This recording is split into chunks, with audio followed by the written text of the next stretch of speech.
এখানে অর্থগত ব্যাখ্যা করা হয়েছে যে রমজান পর্যন্ত নবী বলেছেন আমার হায়াতকে বাড়িয়ে দাও। এ কথার দ্বারা আপনারা কি বুঝলেন? কে কখন মরবে এটা আল্লাহর নবীও যদি জানতো তাহলে এই দোয়া কেন করলেন? তাহলে এখন আমাদের স্বীকারোক্তি দেওয়া লাগবে কে কখন মরবে এটা আল্লাহর নবীও, কিন্তু আমাদের দেশে কিছু কিছু লোক জানতো যে এত সালের আগে আমাকে নামাই কে, জোরে কোন কথা ঠিক কিনা? এরকম কথা বলেনি, আপনারা শোনেননি? এত সালের আগে আমাদেরকে নামাই কে, এ দেশ আমার বাপের, এ দেশ আমার। দেখেন প্রত্যেকটা মানুষকে তিনটা কালকে নিয়ে চিন্তা করা দরকার। তিন কাল, একটা হলো অতীতকাল, একটা হলো বর্তমান কাল, একটা হলো ভবিষ্যৎকাল। আমরা কিন্তু শুধু বর্তমানকে নিয়েই ইমোশন করি যে কি হনুরে, আমরা কি হলাম, কিছুই হয়নি। আমাদের অতীতে কি ছিলাম, ভবিষ্যতে কি হবে। আজকে যদি সাবেক প্রধানমন্ত্রী হাসিনা চিন্তা করতো আমার ভবিষ্যতে কি হবে, তাহলে এইরকম স্বৈরাচারী ফ্যাসিজ হতে পারতো না। জোরে কোন কথা ঠিক কি না? এজন্য রাসূল দোয়া করেছেন বাল্লিগ না রমাদান, রমজান পর্যন্ত আল্লাহ আমার হায়াতকে বাড়ায় দাও। আমরা এখানে কেউ বিশ্বাস করি না, কেউ বলতে পারি না আগামীকাল পর্যন্ত আমাদের বাঁচার গ্যারান্টি আছে। জোরে কোন কথা ঠিক কি না? পুদি পদে পদে মানুষ যদি হিসাব করে খেয়াল করতো এটাই আমার শেষ ধাপ, এরপরে হয়তো ধাপ তুলতে পারবো না, আজকে আমার শেষ রাত, এরপরে হয়তো রাত পাবো না, আজকে আমার শেষ সময়, আর হয়তো আগামীতে সময় দেওয়া হবে না, এরকম চিন্তা চেতনার ভিতরে যদি আমরা থাকতাম আমাদের দ্বারা কোনো অন্যায় কাজ হতো। আল্লাহ তাআলা, আমরা আল্লাহর দরবারে বেশি বেশি শুকরগুজার করব যে আল্লাহ আমাদেরকে মুসলমানের মধ্যে কবুল করেছেন, মুসলমান হিসাবেই যেন আল্লাহ আমাদেরকে দুনিয়া থেকে বিদায় নেওয়ার তৌফিক দেয়। জোরে কোন আমিন। আল্লাহ কোরআনে বলেন, ইয়া আইয়ুহাল্লাযীনা আমানুত্তাকুল্লাহা হাক্কা তুকাতিহি ওয়া লা তামুতুন্না ইল্লা ওয়া আনতুম মুসলিমুন। আল্লাহু আকবার। আমরা আল্লাহর প্রশংসা বেশি করব না কম করব? কেন করব? যে এই রজব আজকের এই রাতে আল্লাহ তাআলা আমাদের নবীকে কোথায় নিয়ে গেছিলেন? জোরে বলেন কোথায়? মেরাজে না, আরশে। কোথায় নিয়ে গেছিলেন? আরশে নিয়ে গেছিলেন। আরশে নিয়ে যায় নবীকে আল্লাহ কি দিছিলেন? হ্যাঁ, এই জিনিসটাই আজকে গুরুত্ব দেওয়া লাগবে। কথাটা বুঝলেন না? লাইলাতুল মেরাজকে নিয়ে আলোচনা করলে খালি মেরাজের ঘটনা করলেই তো কয়েক রাত লাগবে। ঘটনা এখানে বিশেষ উল্লেখ না, উল্লেখ্য হচ্ছে যে আমাদের নবীকে আল্লাহ তাআলা আরশে নিয়ে গেছিলেন। এটা তো ঠিক, বিশ্বাস করেন না? করেন? হ্যাঁ, বিশ্বাস করতে হবে। বিশ্বাসে মিলাই বস্তু তর্কে বহুদূর। এক সময় আমাদের নবীকে আল্লাহ তাআলা জান্নাতে প্রবেশ করার তৌফিক দিলেন। সুবহানাল্লাহ বলেন। আল্লাহ রাসূল জান্নাত দেখেছেন। আমি এখন আপনাদের কাছে জানতে চাচ্ছি, জান্নাত দেখেছেন কি বাহির থেকে না ভিতর গিয়া? আপনাদের কি মনে হয়, বাইরে থেকে দেখছেন না ভিতরে যায় দেখছেন? হ্যাঁ, ভিতরে গেছিলেন। আল্লাহ নবী যখন ভিতরে গেলেন ওই সময় ফেরেশতা জিবরাইল আল্লাহ নবীকে বললেন, আপনি যদি জান্নাত থেকে বের না হন আল্লাহ আপনাকে জান্নাত থেকে বার করে দিবে না। কেন দিবে না? কারণ আল্লাহ নিজেই বলেছেন, সালামুন আলাইকুম তিবতুম ফাদখুলুহা খালিদিন। একজন দুইজন কোন কেন? কোরআনের আয়াত তেলাওয়াত শুনলে কি ঈমান বাড়ে না কমে? ঈমান বাড়ার লক্ষণ কি? চুপ করে থাকা। 15.5 বছর আমরা চুপ করেছিলাম। এই চুপ করে থাকার কারণেই তো অন্যায়ভাবে দিনের ভোট রাতে হচ্ছে, ভোট ছাড়াই এমপি হচ্ছে। যখন কথা ঠিক কিনা? চুপ, কেউ কোনো কথা কয় না। আমার এলাকার কষায় 500 টাকার গোস্ত 550 লাগালো। আমি বললাম, কে ভাই হঠাৎ 500 টাকার গোস্ত 550 কেন?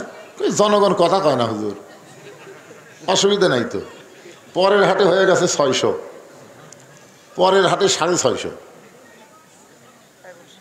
একটা জনগণ কথা কয় না, সবাই বলে 1 কেজি জায়গা হাফ কেজি নেব, কিন্তু কথা বলে বিপদত পড়বো না।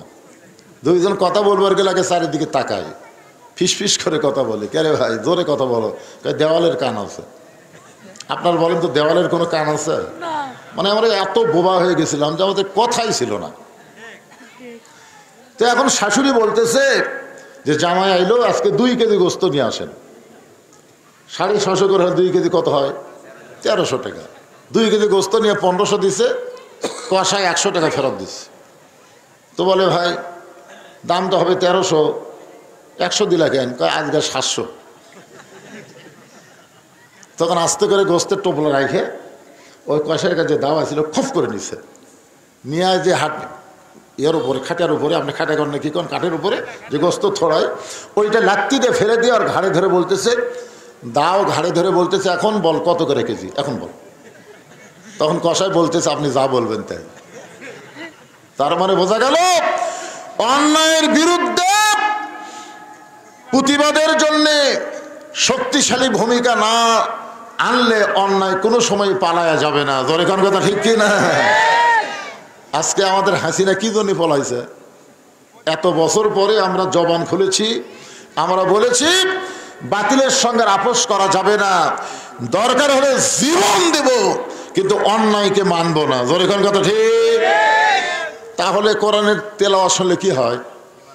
আল্লাহ বলতেছেন ওয়াইজা তুলিয়াত আলাইহিম আয়াতুহু জাদাতুহুম ঈমানাও ওয়া আলা রাব্বিহিম ইয়াতাওয়াক্কালুন। মাশাআল্লাহ, এবার বোঝা গেল। তা আল্লাহ বলতেছেন যে জান্নাতের মধ্যে কেউ যদি প্রবেশ করে, ফাদখুলুহা, কেউ যদি জান্নাতে প্রবেশ করে, খালিদিন, তাকে চিরস্থায়ীভাবে জান্নাত দেওয়া হয়। তো জিবরাইল বলছে যে হুজুর আপনি যদি বের না হন আল্লাহ আপনাকে জান্নাত থেকে বের করে দিবে না। সঙ্গে সঙ্গে নবী এত রাগ করলেন, চিৎকার করে বললেন জিবরাইল যেই কথা একবার বলেছো এই কথা আর দ্বিতীয়বার বলো না। আমি নবী আমার জন্য নয়, আমি নবী হলাম আমার উম্মতের জন্যে। আমি উম্মতগুলো সব দুনিয়াতে রেখে এই জান্নাতের মধ্যে এসে আমি থাকবো, আমি সেই নবী না। চিন্তা করে দেখেন ভাগ্য করে আমরা কি নবী পাইছি যাকে শুধু নবী না, আমরা কিন্তু বলেছি আল্লাহুম্মা সাল্লি আলা সাইয়্যিদিনা। সাইয়্যিদিনা শব্দের অর্থ কি? 2-1 বলেন কেন? আমাদের নেতা। এটা কি মুখে মুখে না অন্তর দিয়া? আজকে বাংলাদেশে বহু দল আছে যারা নবীকে নবী বিশ্বাস করে কিন্তু নেতা হিসাবে মানে না। এরকম দল আছে না? না, নবীর প্রতি দরুদ পড়ে, নবীরে সালাম করে মসজিদের ভিতরে, কিন্তু নবীর সমাজ গড়ার কাজে এদের দ্বন্দ্ব মনে বাজে। মনে করে নবী থাকবে মসজিদে, নবী থাকবে মাদ্রাসায়, নবী আবার সংসদে কেন যাবে? নবীর জায়গা এরকম ভালো ভালো জায়গা, মোল্লার দৌড় মসজিদ পর্যন্ত, মোল্লারা মসজিদে থাকবে মাদ্রাসায় থাকবে। এই মোল্লার আবার কোরআন নিয়ে রাজনীতির কথা কয়। কিছু লোক আছে এরকম বিরুদ্ধচারণ করে। জোরে কোন কথা ঠিক কিনা?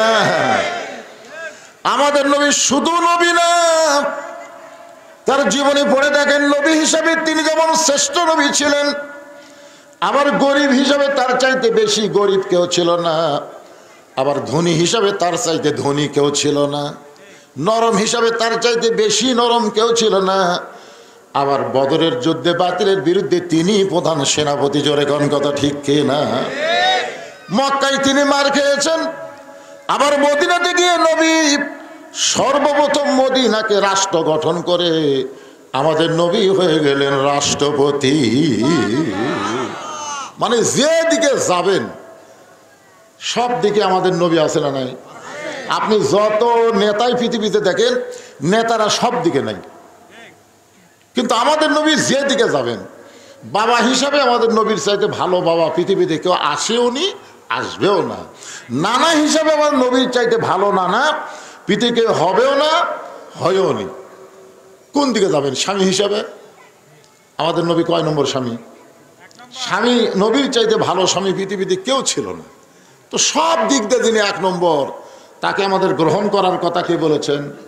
আল্লাহ। জোরে বলেন কে? লাকাদ কানা লাকুম ফি রাসূলিল্লাহি উসওয়াতুন হাসানা, সফলতা যদি অর্জন করতে চাও তাহলে বিশ্বনবীর আদর্শকে তোমাদের মডেল হিসাবে গ্রহণ করে না। আল্লাহু আকবার। জিবরাইল, তুমি মনে করছো আল্লাহ আমারে জান্নাত দিছে আর জান্নাত পাই আমি সব ভুলে যাব? সেই নবী আমি না। আমি জান্নাত দেখার জন্য ঢুকছি। আল্লাহ যদি বলতো আমাকে জান্নাতে থাকেন, আমি ঢুকতামই না। কি জন্য ঢুকছি? দেখার জন্য। দরকার কি জন্যে? আমি সেই দিন জান্নাতে থাকার নিয়তে ঢুকবো যেদিন আল্লাহ আমার সমস্ত উম্মত উম্মতদেরকে জান্নাত দিয়ে দিবে। এখন চিন্তা করেন, যেই নবী জান্নাতের মধ্যে গিয়েও আমাদের কথা ভোলেনি, আমরা সেই নবীকে কি করব? খালি নবী স্মরণের মধ্যে রাখবো না গ্রহণের মধ্যে রাখবো? হ্যাঁ, গ্রহণ করা লাগবে। খুব মনোযোগ দিয়ে শুনবেন। সেই নবীকে আল্লাহ নিয়ে গেছেন আরশে। কোথায়? 5 ওয়াক্ত নামাজ দিছেন। নবীকে থাকছেন নাকি? আল্লাহর কাছে থাকার মজাই আলাদা। আরো সেই রকম নবী আমাদের জন্য আবার দুনিয়াতে চলে আসলেন 5 ওয়াক্ত নামাজ নিয়ে। ধরে কোন কয় ওয়াক্ত? 5 ওয়াক্ত নামাজকে সামনে নিয়েই আজকের আলোচনা হবে। যারা আজকের এই মাহফিল করতেছে, তরুণ কাফেলা, যুব কাফেলা, নামাজ কিন্তু বুড়া বুড়ির জন্য না, নামাজ কিন্তু যুবকদের জন্যে। রাসূল বলেছেন 7 বছর থেকে নামাজের তালিম দাও। 7 বছর, এই যে এইরকম 7 বছর বয়স থেকে নামাজের তালিম দেওয়া হয়। কীভাবে নিয়ত বাঁধবেন, কীভাবে হাত বাঁধবেন, কীভাবে রুকু করবেন, কীভাবে সেজদা দেবেন, এই শিক্ষা দেওয়া লাগবে 7 বছর থেকে। কয় বছর? আর 10 বছর থেকে জোর করে নামাজে নিয়ে যাওয়া লাগবে। যাবার না চালে ঘাড় ধরে নিয়ে যাওয়া লাগবে। হ্যাঁ, এটা হলো 10 বছর থেকে। যুবকেরা মাহফিল করবে, 10ম হচ্ছে, এই বছরটা 10তম মাহফিল হচ্ছে। এখন এই যুবকগুলোকে নামাজের খবর কি কি দেখার দরকার আছে না নাই? আল্লাহ কয় নামাজের জোরে ফাহেশা কাজ যাবে দূরে, পাক কোরআনে রয়েছে ঘোষণা। যতই ডানা পার্ক থাক আর যে পার্কই থাক, যতই নিঃসাদ্রব্য জিনিস থাক, যাই থাক না কেন, কোনো কিছুতেই যুবকদের আকৃষ্ট করবে না যদি যুবকেরা নামাজ ধরে। এ কথা কার? ইন্নাস সালাতা তানহানিল ফাহশাই ওয়াল মুনকার। একমাত্র নামাজই পারে মানুষকে যাবতীয় ফাহিশা, খারাপি, বেহুদা কাজ থেকে বাঁচাই দিতে। তাহলে সেই নামাজের ওয়াজ শোনা লাগবে কি লাগবে না? অবশ্যই করব। আমার মা বোনেরা এত বেশি হয়েছে, আমাকে এখানে আসার পরে হয়েছে, বলছে হুজুর একটু মা বোনদের জন্য ওয়াজ করবেন। মা বোনদের জন্য ওয়াজ করাই লাগবে তো। এই যে প্যাঁ প্যাঁ করে কাঁদতেছে, আপনার বলেন তো, এত বাচ্চা, এত ছোট বাচ্চা এখন বাঁচতেছে রাত 10টা 20। মেয়েরা কিন্তু হাঁস মুরগির ব্যাপারে খুব চালাক। যে সন্ধ্যার সময় ঘরাত উঠলো কিনা দেখবেন, লাইট দেয় খোঁজে কি খোঁজে না। হঠাৎ দেখছে একটা মোরগ ওঠেনি, তখন মেয়েটা চিন্তায় পড়ে গেল, কে রে, আমার মোরগ কার বাড়িতে গেল? কোন মুরগির সাথে আমার মোরগের প্রেম হলো? 3-4 বারে ঘুরে দেখে ঘরের মধ্যে মোরগ কোট কোট করতেছে। কফ করে ধরে ভাইকে, আমার ঘরাত মুরগি নাই, তো তুই অন্যের ঘরাত আসলি কেন? সন্ধ্যার সময় মা মেয়েরা হাঁস মুরগি দেখে ঠিক মতো উঠলো কিনা। পুরুষ মানুষেরা সন্ধ্যার সময় দেখলো গরু ছাগল গোয়াল ঘরে উঠলো কিনা, দেখে না? এটা কি রাত্রে দেখে না, সন্ধ্যার সময় দেখে? তাহলে এত ছোট ছোট বাচ্চারা এত রাতে ঘোরাঘুরি করে, এরা কি গরু ছাগল মুরগি হাঁসের চাইতেও দাম কমে গেল? আপনারা কোন? এদেরকে খোঁজার কেউ নেই। এই খোঁজ না করার কারণেই তো ছেলেগুলা এখন কিশোর গ্যাং করতেছে, কিশোর গ্যাং।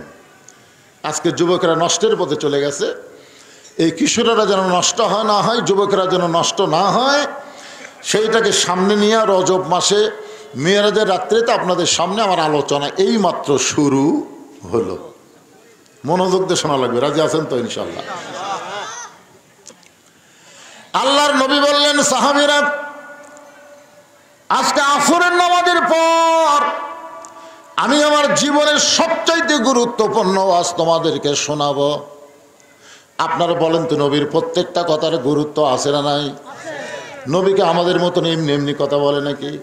আল্লাহ কোরআনে বলেছেন, মা ইয়ান্তিকু আনিল হাওয়া ইন হুয়া ইল্লা অহইহা। নবী যে কথা বলেন, যে পথে চলেন, নবী যা করেন সব কার হুকুমে? জোরে বলা লাগবে, এটা তো কোরআন দলিল দিলাম, আল্লাহর হুকুমে। তাহলে নবী যত ওয়াজ করেন, নবীর নিজের কথায় ওয়াজ করেন না, আল্লাহর হুকুম ওয়াজ করেন। তাহলে নবীর প্রত্যেকটা কথার দাম আছে না নাই?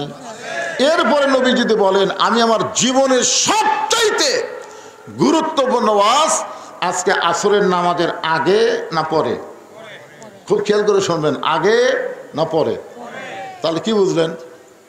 যে ওয়াজ যতই গুরুত্বপূর্ণ হোক, নামাজের চাইতে গুরুত্ব না, আগে নামাজ তারপর ওয়াজ। এখন এখানে যত মানুষ বসে আছেন, যারা দাঁড়িয়ে আছেন, আপনাকে সবাই এশার নামাজ পড়ছেন না? হাত তুলবার বলতেছি না। সবচাইতে বড় আদালতের নাম হলো বিবেক। হাসিনার সময় একটা বিচারপতির আদালত ভালো ছিল না, যার কারণে ভালো মানুষগুলোকে আটকা থসে আর খারাপ মানুষগুলোকে জামিন দিছে। ধরে কোন কথা ঠিক কিনা? প্রত্যেকটা মানুষই কিন্তু বলেছে বিচারপতির বিবেক নাই। বিচারপতির কি নাই? সবই ঠিক আছে, জজ কোর্ট, হাইকোর্ট, সুপ্রিম কোর্ট সব ঠিক আছে, কিন্তু যে কটা বিচারপতি এদের বিবেকই নাই। এদের বিবেকের মধ্যে কুত্তা পেশাব করে দিয়েছিল। ধরে কোন কথা ঠিক কিনা? যার কারণে ভালো ভালো মানুষগুলো সব আটকা থসে আর খারাপ মানুষগুলোকে সব জামিন দিছে। আপনারা যারা এখানে বসে আছেন, প্রত্যেকটা মানুষের কাছে একটা করে বিবেক আছে না নাই? সেই বিবেকের আদালতে আপনি একবার খেয়াল করে দেখেন তো, এশার নামাজ না পড়ে যারা ওয়াজ শুনতেছেন তাদের অবস্থাটা কি? এক বক্তা ওয়াজ করেছে যে টুপির উপর পাগড়ি পরে কেউ যদি নামাজ পড়ে, আল্লাহ খুশি হয়ে তাকে 70 গুণ সওয়াব দেয়। সেদিন থেকে ওই পাগড়ি পরে নামাজ পড়ে। কিন্তু একদিন মসজিদে গিয়ে দেখে পাগড়ি আনে নাই, তখন চিন্তাত পড়ে গেছে, পাগড়ি পরে নামাজ পড়লে 70 গুণ আর জামাতে নামাজ পড়লে 27 গুণ, কোনটা ছাড়ি কোনটা ধরি, কোনটা ছাড়ি কোনটা ছাড়ি? মন বলতেছে 70ই ধর। ইচ্ছা করে জামাত মিস করছে। সমস্ত লোক জামাতে নামাজ পড়ে যখন বাড়িতে গেছে, ও তখন মসজিদের মধ্যে যায় এক টানে লুঙ্গি খুলছে। লুঙ্গি খুলে আড়াআড়ি ভাঁজ দেয়া ওটা মাথার পাগড়ি পরে রুকুর থেকে সেজদাত গেছে। ইতিমধ্যে এক মুসল্লি মসজিদে ঢুকেই কয়, হাই সর্বনাশ, এরকম নামাজি তো কোনোদিন দেখি নাই। পাশায় মারছে থাবা। ওই লাভ দুটো বলতেছে, আমার মারলে কেন ভাই? বল তোর লুঙ্গি। তোমার চোখ নাই মাথাত? বলে মাথাত কেন? বলে সওয়াবের আশায়। পাগড়ি পরে নামাজ পড়লে 70 গুণ সওয়াব পাওয়া যায়। এই সওয়াবের আশায় লুঙ্গি খুলে মাথাত পাগড়ি পরছি। ভাই লোকটা বলে, পাগল, পাগড়ি পরা হলো সুন্নত আর লুঙ্গি পরা হলো ফরজ। আপনারা বলেন তো, লুঙ্গি পরা কি আর পাগড়ি পরা কি? এখন চিন্তা করে দেখেন, ওয়াজ শোনা হলো মুস্তাহাব আর এশার নামাজ পড়া হলো ফরজ। তাহলে এশার নামাজ বাদ দিয়া যারা ওয়াজ শুনতেছে, তারা লুঙ্গি খুলিয়া মাথায় পাগড়ি পরিছে। এখন দেখেন কারা কারা কয়, কারা কারা কয় না, সবাইকে বলা লাগবে। এই মুহূর্তে যারা মুখ বন্ধ থাকবেন বুঝবেন এরাই পড়েনি। সবাই তাল তুলে তালে তালে বলেন, এশার নামাজ বাদ দিয়া যারা, এশার নামাজ বাদ দিয়া যারা ওয়াজ শুনতেছে, তারা লুঙ্গি খুলিয়া মাথায় পাগড়ি পরেছে। আবার ওয়াজ শুনতে শুনতে, আবার ওয়াজ শুনতে শুনতে যারা ফজর বাদ দিবে, তারা লুঙ্গি খুলিয়া মাথায় পাগড়ি পরিবে। ঠিক ঠিক যে কটা পড়িছে তারা বলতেছে, বাদ বাকি ঠিক কর। হ্যাঁ, যখন আমার ভাই যে ঘোষক বললো না সুদ খাবেন না বাদ দিবেন, অনেক লোক কিন্তু কথা কয়নি। হয়তো আপনার এলাকায় সুদের কারবার আছে। এই তুই কি বুঝিস না? পাগলা,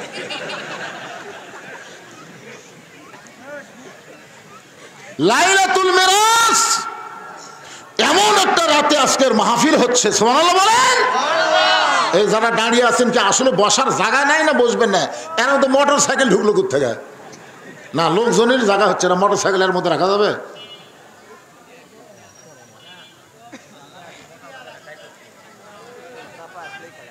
কি চাপেলেন? চাপানি আছে। হ্যাঁ, এই সাইডে মিডিয়ার কারণে কিছু লোক বসতে পারতেছে না। ঠিক আছে, আপনার যারা বসে আছেন একটু চাপেন, ওয়াজ এখনো শুরু হয়নি, কেবল হচ্ছে। একটু সামনে দিকে চাপেন আর জিকির করেন, লা ইলাহা। এটা সাপার জিকির, সাপার জিকির বোঝেন না? আল্লাহর হস্তে। কার হস্তে? আল্লাহর হস্তে বললে একটা ঝোঁক দেওয়াই লাগবে। আপনি দেহ যদি না ঝোঁকে পাথরের মতন কিন্তু ভারী হবে। শেষ আগামীকাল দেহই টানে পারবেন না। সবাই বলে না আমার দেহই আমার কাছে ভারী লাগতেছে ভাই, এই জন্য সামনে চাপেন আর জিকির করেন, লা ইলাহা ইল্লাল্লাহ, জোরে লা ইলাহা ইল্লাল্লাহ, লা ইলাহা, মহব্বতে জোরে জোরে লা ইলাহা ইল্লাল্লাহ।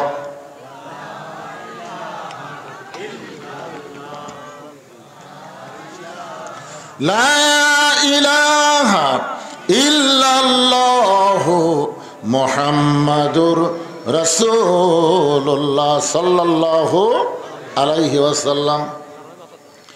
আসরের নামাজের আযান দিলেন হযরত বেলাল ইবনে রেবাহ। ইসলামের প্রথম মুয়াজ্জিন হলেন হযরত বেলাল। আল্লাহ রাসূল বলেছেন কিয়ামত পর্যন্ত যত মুয়াজ্জিন হবে, এই মুয়াজ্জিনরা আযান দিবে মুসল্লির কান পর্যন্ত পৌঁছবে, কিন্তু হযরত বেলাল যখন আযান দেয় ওই আযান আল্লাহর আরশ পর্যন্ত পৌঁছে যায়। কিছুদিন আগে এক মুয়াজ্জিন আমারে কইছে, হুজুর আমি একটা বিপদে আছি। আমি কি বিপদ? বলে ফজরের আযান যখন শুরু করি তখন 4-5টা কুত্তা কুটি থেকে যে দৌড়ে আসে, আসা মসজিদের জানলার উপর পা তুলে দেয় উ করে। হুজুর এই আমার আযান ওরকে উ একত্র হয়ে মাইক দিয়ে প্রকাশ পায়। আপনি বলেন তো হুজুর এই কুত্তা কেন উ করে? আপনাকে এলাকাত করে নাকি এরকম? হ্যাঁ, আযান দিলে। তাই আমি মুয়াজ্জিনকে বললাম, ভাই রে এটা কেন করে আমি তো বুঝতে পারতেছি না। ইতিমধ্যে একটা আয়াত আমার সামনে এসে খাড়া হলো, একটা আয়াত, কু আনফুসাকুম আহলিকুম নার, জাহান্নামের আগুন থেকে যদি বাঁচতে চাও তাহলে তুমি একলা বাঁচলে হবে না, তোমার আহাল পরিবার নিয়ে বাঁচা লাগবে। হুকুম কার? আমি মুয়াজ্জিনকে বললাম, ভাই আপনার ছেলে মেয়েরা কি নামাজ পড়ে? আপনি তো আযান দেন, এরা কি আযানের পরে ওঠে চেতন পায় নামাজ পড়ে? না হুজুর আমার আড়িয়াগুলো একটাও নামাজ পড়ে না। মানে বেটার নাম তো হচ্ছে আড়িয়া, বেটার নাম কি? আড়িয়া, একটাও নামাজ পড়ে। এই জন্যই কুত্তা উ করে যে তুমি মেয়ে আযান দাও, তোমার নিজের ছেলেই নামাজ পড়ে না। চিন্তা করে দেখেন, প্রথম মুয়াজ্জিন হযরত বেলাল, যার আযান দুনিয়ার মধ্যে সীমাবদ্ধ থাকে না, আল্লাহর আরশ পর্যন্ত পৌঁছে যায়। সাহাবা বললেন, ইয়া রাসূলুল্লাহ হযরত বেলালের আযান আল্লাহর আরশ পর্যন্ত পৌঁছে যাওয়ার কারণ কি? রাসূল বললেন, তাহলে শোনো, এই বেলাল শুধুমাত্র ঈমান গ্রহণ করার অপরাধে, তার কোনো অপরাধ ছিল না, একটাই মাত্র অপরাধ, ঈমান গ্রহণ করেছে। আর এই গ্রহণ করার অপরাধে সারাদিন ধরে বেলালকে মারছে। শুধু সারাদিন ধরে বেলালকে মারে নাই, বুকের উপর পাথর চাপা দিয়া সারা রাত চাপা দিয়ে রাখছে। এরপরেও যখন বেলাল আল্লাহ বাদ দেয় নাই, বেলালের জিহ্বাটা টেনে বের করে ওই জিহ্বার মধ্যে কাফের বেঈমানেরা পেরেক ঢুকাইয়া দিছে। এরকম জিহ্বা টেনে বের করে জিহ্বার মধ্যে পেরেক মারছে, এদিক দিয়ে বের করে ওই দিক দিয়ে সাদা করে দিছে। হযরত আবু বকর বেলালকে মুক্ত করে যখন আল্লাহ নবীর কাছে নিয়ে যাওয়া হয়, নবী তাকায় দেখে বেলালের জিহ্বাটা অনেক নিচ পর্যন্ত বের হয়ে জিহ্বাটা ফুলে গেছে। আল্লাহ রাসূল বেলালের জিহ্বার ভিতর থেকে পেরেকগুলো বের করে দিয়া নিজের পবিত্র জিহ্বা বেলাল জিহ্বার সাথে লাগাই দিল। সঙ্গে সঙ্গে বেলালের জিহ্বাটা আগের চেহারায় ফিরে মুখের মধ্যে ঢুকে গেল। জোরে কোন সুবহানাল্লাহ। সঙ্গে সঙ্গে আল্লাহর নবী একটা আয়াত তেলাওয়াত করলেন, ইন্নাল্লাযীনা ক্বালু রাব্বুনাল্লাহু সুম্মা ইসতাকামু তাতানাজ্জালু আলাইহিমুল মালাইকা আল্লা তাখাফু ওয়া লা তাহজানু ওয়া আবশিরু বিল জান্নাতিল্লাতী কুনতুম তুআদুন। বেলাল, বেলাল তুমি কি জানো, তোমাকে যখন কাফেররা এত নির্যাতন করলো, এরপরেও তুমি আল্লাহ বাদ দিলে না, আল্লাহ তাআলা খুশি হয়ে তোমার জন্য একটা আয়াত নাজিল করেছে। আল্লাহ বলতেছেন, বেলাল যখন দুনিয়া থেকে বিদায় নিবে, 8টা জান্নাত বেলালকে পাওয়ার জন্য কাড়াকাড়ি শুরু করবে। জোরে কোন সুবহানাল্লাহ। সমস্ত জান্নাতের দরজা আল্লাহ তোমার জন্য খুলে ধরবে, তুমি যে কোনো দরজাতে ইচ্ছা মতো জান্নাতে ঢুকতে পারবে। আপনারা তো সুবহানাল্লাহ বলেন, বেলাল সুবহানাল্লাহ কয় না? রাসূল বলে, বেলাল তোমার জন্য আল্লাহ আয়াত নাজিল করলো, এরপরও তোমার মধ্যে কোনো আনন্দ দেখতে পাই না। বেলাল বলে, হুজুর মরার পরে আল্লাহ আমাকে জান্নাত দিবে, আমি মরে গেলে আল্লাহ আমাকে জান্নাত দিবে, তাহলে জীবিত অবস্থায় আল্লাহ আমাকে কি দিবে? মরে গেলে জান্নাত, কিন্তু জীবিত অবস্থায় আমরা যখন দোয়া করি তখন কি পড়েন? আল্লাহুম্মা রব্বানা আতিনা ফিদ দুনিয়া হাসানা ওয়া ফিল আখিরাতি হাসানা। তার মানে কি, আগে দুনিয়া যদি সুন্দর না হয় তার আখেরাত কোনোদিনও সুন্দর হবে না। বাংলাদেশে যতদিন নামাজ কায়েমের আন্দোলন না হবে, বাংলাদেশের মুসলমান যতদিন নামাজ কায়েমের পক্ষে কাজ না করবে, ততদিন যতই আপনি চেষ্টা করেন আপনার আখেরাত কোনোদিন ভালো হবে না। আগে দুনিয়া সুন্দর হওয়া লাগবে। বাংলাদেশ কেমন আছে এখন? ঠিক আছে, হিন্দু জন্ম দিছে সন্তান, মুসলমানের ঘরে লালন পালন করতে দিছে, 10 বছর পরে হিন্দু তার সন্তান ফেরত নিছে। আপনার বলেন তো এই সন্তান ভগবান কবে না আল্লাহ কবে? কেন কবে? কি জন্যে? পরিবেশের কারণে। আচ্ছা ঠিক আছে, আবার মুসলমান জন্ম দিয়ে হিন্দুর বাড়িতে 10 বছর রাইখা দিস, এখন 10 বছর পরে মুসলমান সন্তান ফেরত নিছে, এই সন্তান কি বলবে? আল্লাহ কবে না ভগবান কবে? তার মানে কি বুঝলেন? জন্ম দিলেই হিন্দু মুসলমান হয় না, হিন্দু মুসলমান হয় পরিবেশের কারণে। বর্তমান যে পরিবেশ চলতেছে, এই পরিবেশে আমাদের ছেলেরা কি হবে? যারকে প্রত্যেকে হাতে হাতে একটা করে 4G মোবাইল, 5G মোবাইল। চিন্তা করে দেখেন, এমনকি যে ছোট বাচ্চা যে কলদ নিয়ে ঘুম পাচ্ছেন, ওই রকম বাচ্চারাও এখন মোবাইল ছাড়া ভাত খায় না। হ্যাঁ, এমন জিদ হয়ে গেছে, মোবাইল চালু না করলে ভাতই খায় না। যখন কান্না শুরু করে মোবাইল চালু করে দিলে কান্না থামে। এমন একটা পরিবেশ আমাদের বর্তমান বাংলাদেশে চলতেছে। এই পরিবেশে আহা, অবশ্যই আজকে মেরাজের রাতে এগুলো বিষয় আমাদের শোনার দরকার আছে না নাই? পরিবেশ ভালো হবে ইনশাল্লাহ, ভালো হবে। এই ছেলেদের 4G কেন, 5G 6G যদি মোবাইল থাকে তারপরেও এরা খারাপ ভিডিও দেখবে না, দেখবে না। দেখবার গেলেই ওর ভিতর থেকে একটা ভয় আসবে, কেউ না দেখলেও আল্লাহ দেখতেছে রে। কম্বলের তলে দেখে লাভ নাই, কে দেখতেছে? আর 2 কাঁধের ফেরেশতা। তুমি যখন দরজা জানলা বন্ধ করে খারাপ কিছু দেখতেছ, তো মনে করতেছ তোমার 2 কাঁধের ফেরেশতা ঘুমাইছে। তোমার 2 কাঁধে 2 মোহরি, লিখিতেছেন ডায়েরি, দলিল দেখে রায় দিবে, টাকা পয়সার নাই কারবার। কিরামান কাতিবিনা ইয়ালামুনা মা তাফআলুন। রাতের বেলা 10টা ভোট দিছে, 20টা ভোট দিছে, 50টা ভোট দিছে, সকালে চা খাবার দিয়ে গল্প করতেছি, কেউ দেখেনি। এমনভাবে সিল মারছি ভাই, খালি দরজা জানলা বন্ধ করে সমানে মারছি, কেউ দেখেনি। তখন 2 কাঁধে ফেরেশতা বলতেছে, আল্লাহ এরা যে বলতেছে কেউ দেখেনি, তাহলে আমরা কি করলাম? আল্লাহ বলতেছে তোরা কি দেখছি? সমানে খালি একটা মার্কার ভোট সমানে মারছে। আল্লাহ বলতেছে বাংলাদেশ গণতন্ত্রে একজন একটা ভোট দিবার পারবি, কিন্তু একজন তো 2টা দিবার পারবে না, কিন্তু এরা 10টা দিল, এরকে রেজাল্ট কি হবে? আল্লাহ বলে লেখা তো বাম কান্দে জাউরা। কি লেখা তো? জাউরা। কারণ এরকে জন্মের ঠিক নাই, যাকে জন্মের ঠিক নাই তারাই এই অন্যায় করতে পারে। কথা কন না কেন ভাই, কথা কন না কেন? কি মনে করতেছে ধরা খাবেন না? 2 কান্দে মুহুরি এমনি এমনি বসে আছে। একটু মনোযোগ দিয়ে শুনবেন। আল্লাহ কোরআন কারিমের মধ্যে বলে দিলেন, আল্লাযী খালাকাল মাউতা ওয়াল হায়াতা লিয়াবলুয়াকুম আইয়ুকুম আহসানু আমালান ওয়া হুয়াল আজিজুল গফুর। যে আয়াতকে সামনে নিয়ে আজকের আলোচনা, আয়াতটা আবার আপনাদেরকে স্মরণ করে দিলাম। হযরত বেলাল আসরের নামাজের আজান দিলেন। আজান দেওয়া মাত্র প্রত্যেকটা সাহাবী দৌড়ে দৌড়ে মসজিদ থেকে রওনা দিয়েছে, কারণ আজকে নবীর জীবনের সবচাইতে গুরুত্বপূর্ণ ওয়াজ শোনাবে।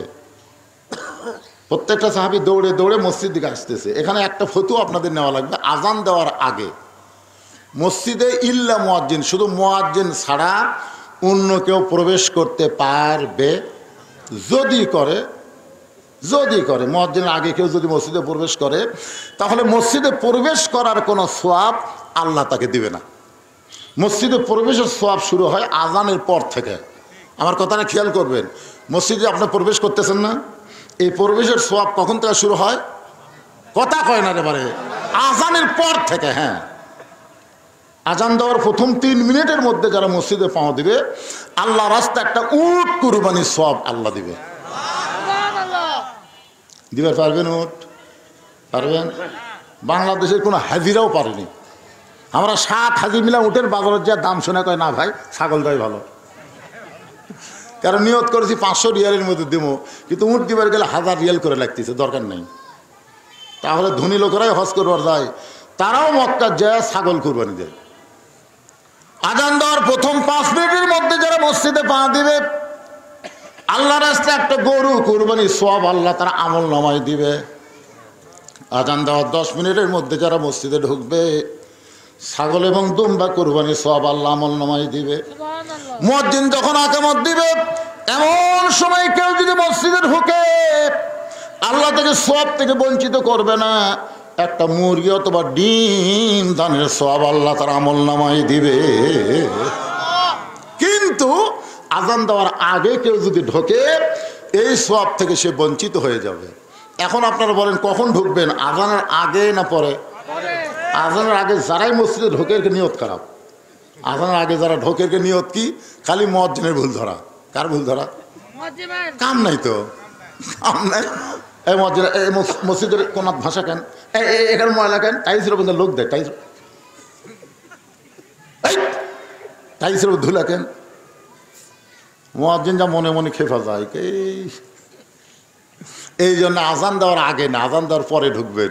আমার কথা কি বুঝতে পারলেন? হ্যাঁ, এই ফতোয়াটা মানবেন, সওয়াব পাবেন। হযরত বেলাল যেই মাত্র আজান দিয়েছে, প্রত্যেকটা সাহাবী দৌড়ে দৌড়ে মসজিদের মধ্যে ঢুকতেছে। মসজিদ ঢোকার সময় ইচ্ছা মতো ঢুকলে হবে না। আপনি যে দলই করেন, আওয়ামী লীগ করেন, বিএনপি করেন, জামাত করেন, জাতীয় পার্টি করেন, যে দলই করেন, আল্লাহর ঘরে ঢুকতে সবাইকে এক দল হয়ে ঢোকা লাগবে। ডান পা ধরে কোন পা, ডান পায়ে ঢুকে আওয়ামী লীগ সামনে কাতার,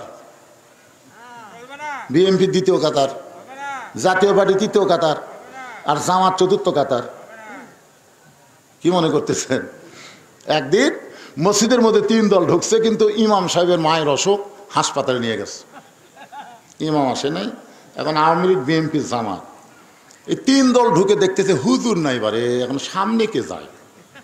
জামাত ইসলাম আওয়ামী লীগ বলতেছে ভাই তোরাই বড় দল, তোরকে একজন সামনে দেখা। না না পাগলা,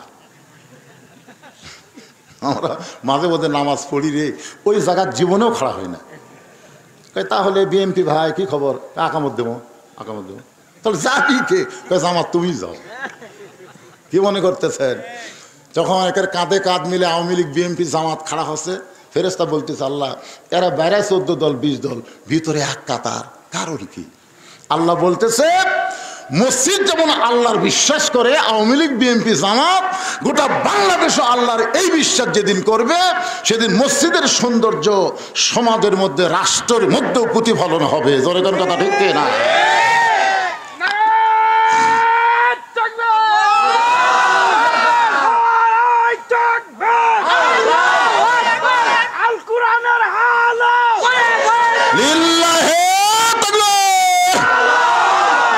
দেখেন যে কোনো দলের লোক আপনি যদি বলেন যে ভাই এই বাড়ি, এটা হচ্ছে আমার হুজুর, ওই সাইড আমার ভাইয়ের, ওই সাইড আমার চাচার, ওই সাইড আমার বাপ চাচার, তো সবই যদি তোমাকে হয় আল্লাহর, তখন আল্লাহরা দেখবার গেলে 2 মিনিট হাঁটা লাগবে হুজুর। 2 মিনিট হাঁটা মসজিদের সামনে যা বলতে হুজুর এখানেও আল্লাহর কিছু ছিল না, আমার চাচা 10 শতক আল্লাহ দান করছে, আর আমরা টাকা পয়সা দিয়ে আল্লাহ ঘর বেড়ে দিছি। ফেরেশতা ভাই আল্লাহ এই দেশের নাম কি? হ্যাঁ, এই দেশে তোমার কিছুই নেই, আর চাচা দান করলে তোমার জায়গা হয়, আর ওরা টাকাতে তোমার ঘর বানিয়ে দেয়, এই দেশের নাম কি? আল্লাহ বলতেছে ওই দেশে মানুষের আইন যতদিন চলবে ততদিন শুধু মসজিদকেই আর আল্লাহর ঘর বিশ্বাস করবে। আর যেদিন আমার কোরআন দেশ চলবে সেদিন আর মসজিদ আল্লাহর থাকবে না, গোটা বাংলাদেশ আল্লাহর হয়ে যাবে। জোরে কোন কথা ঠিক কি না? এখন আপনারা আল্লাহ কতটুকু দিচ্ছেন?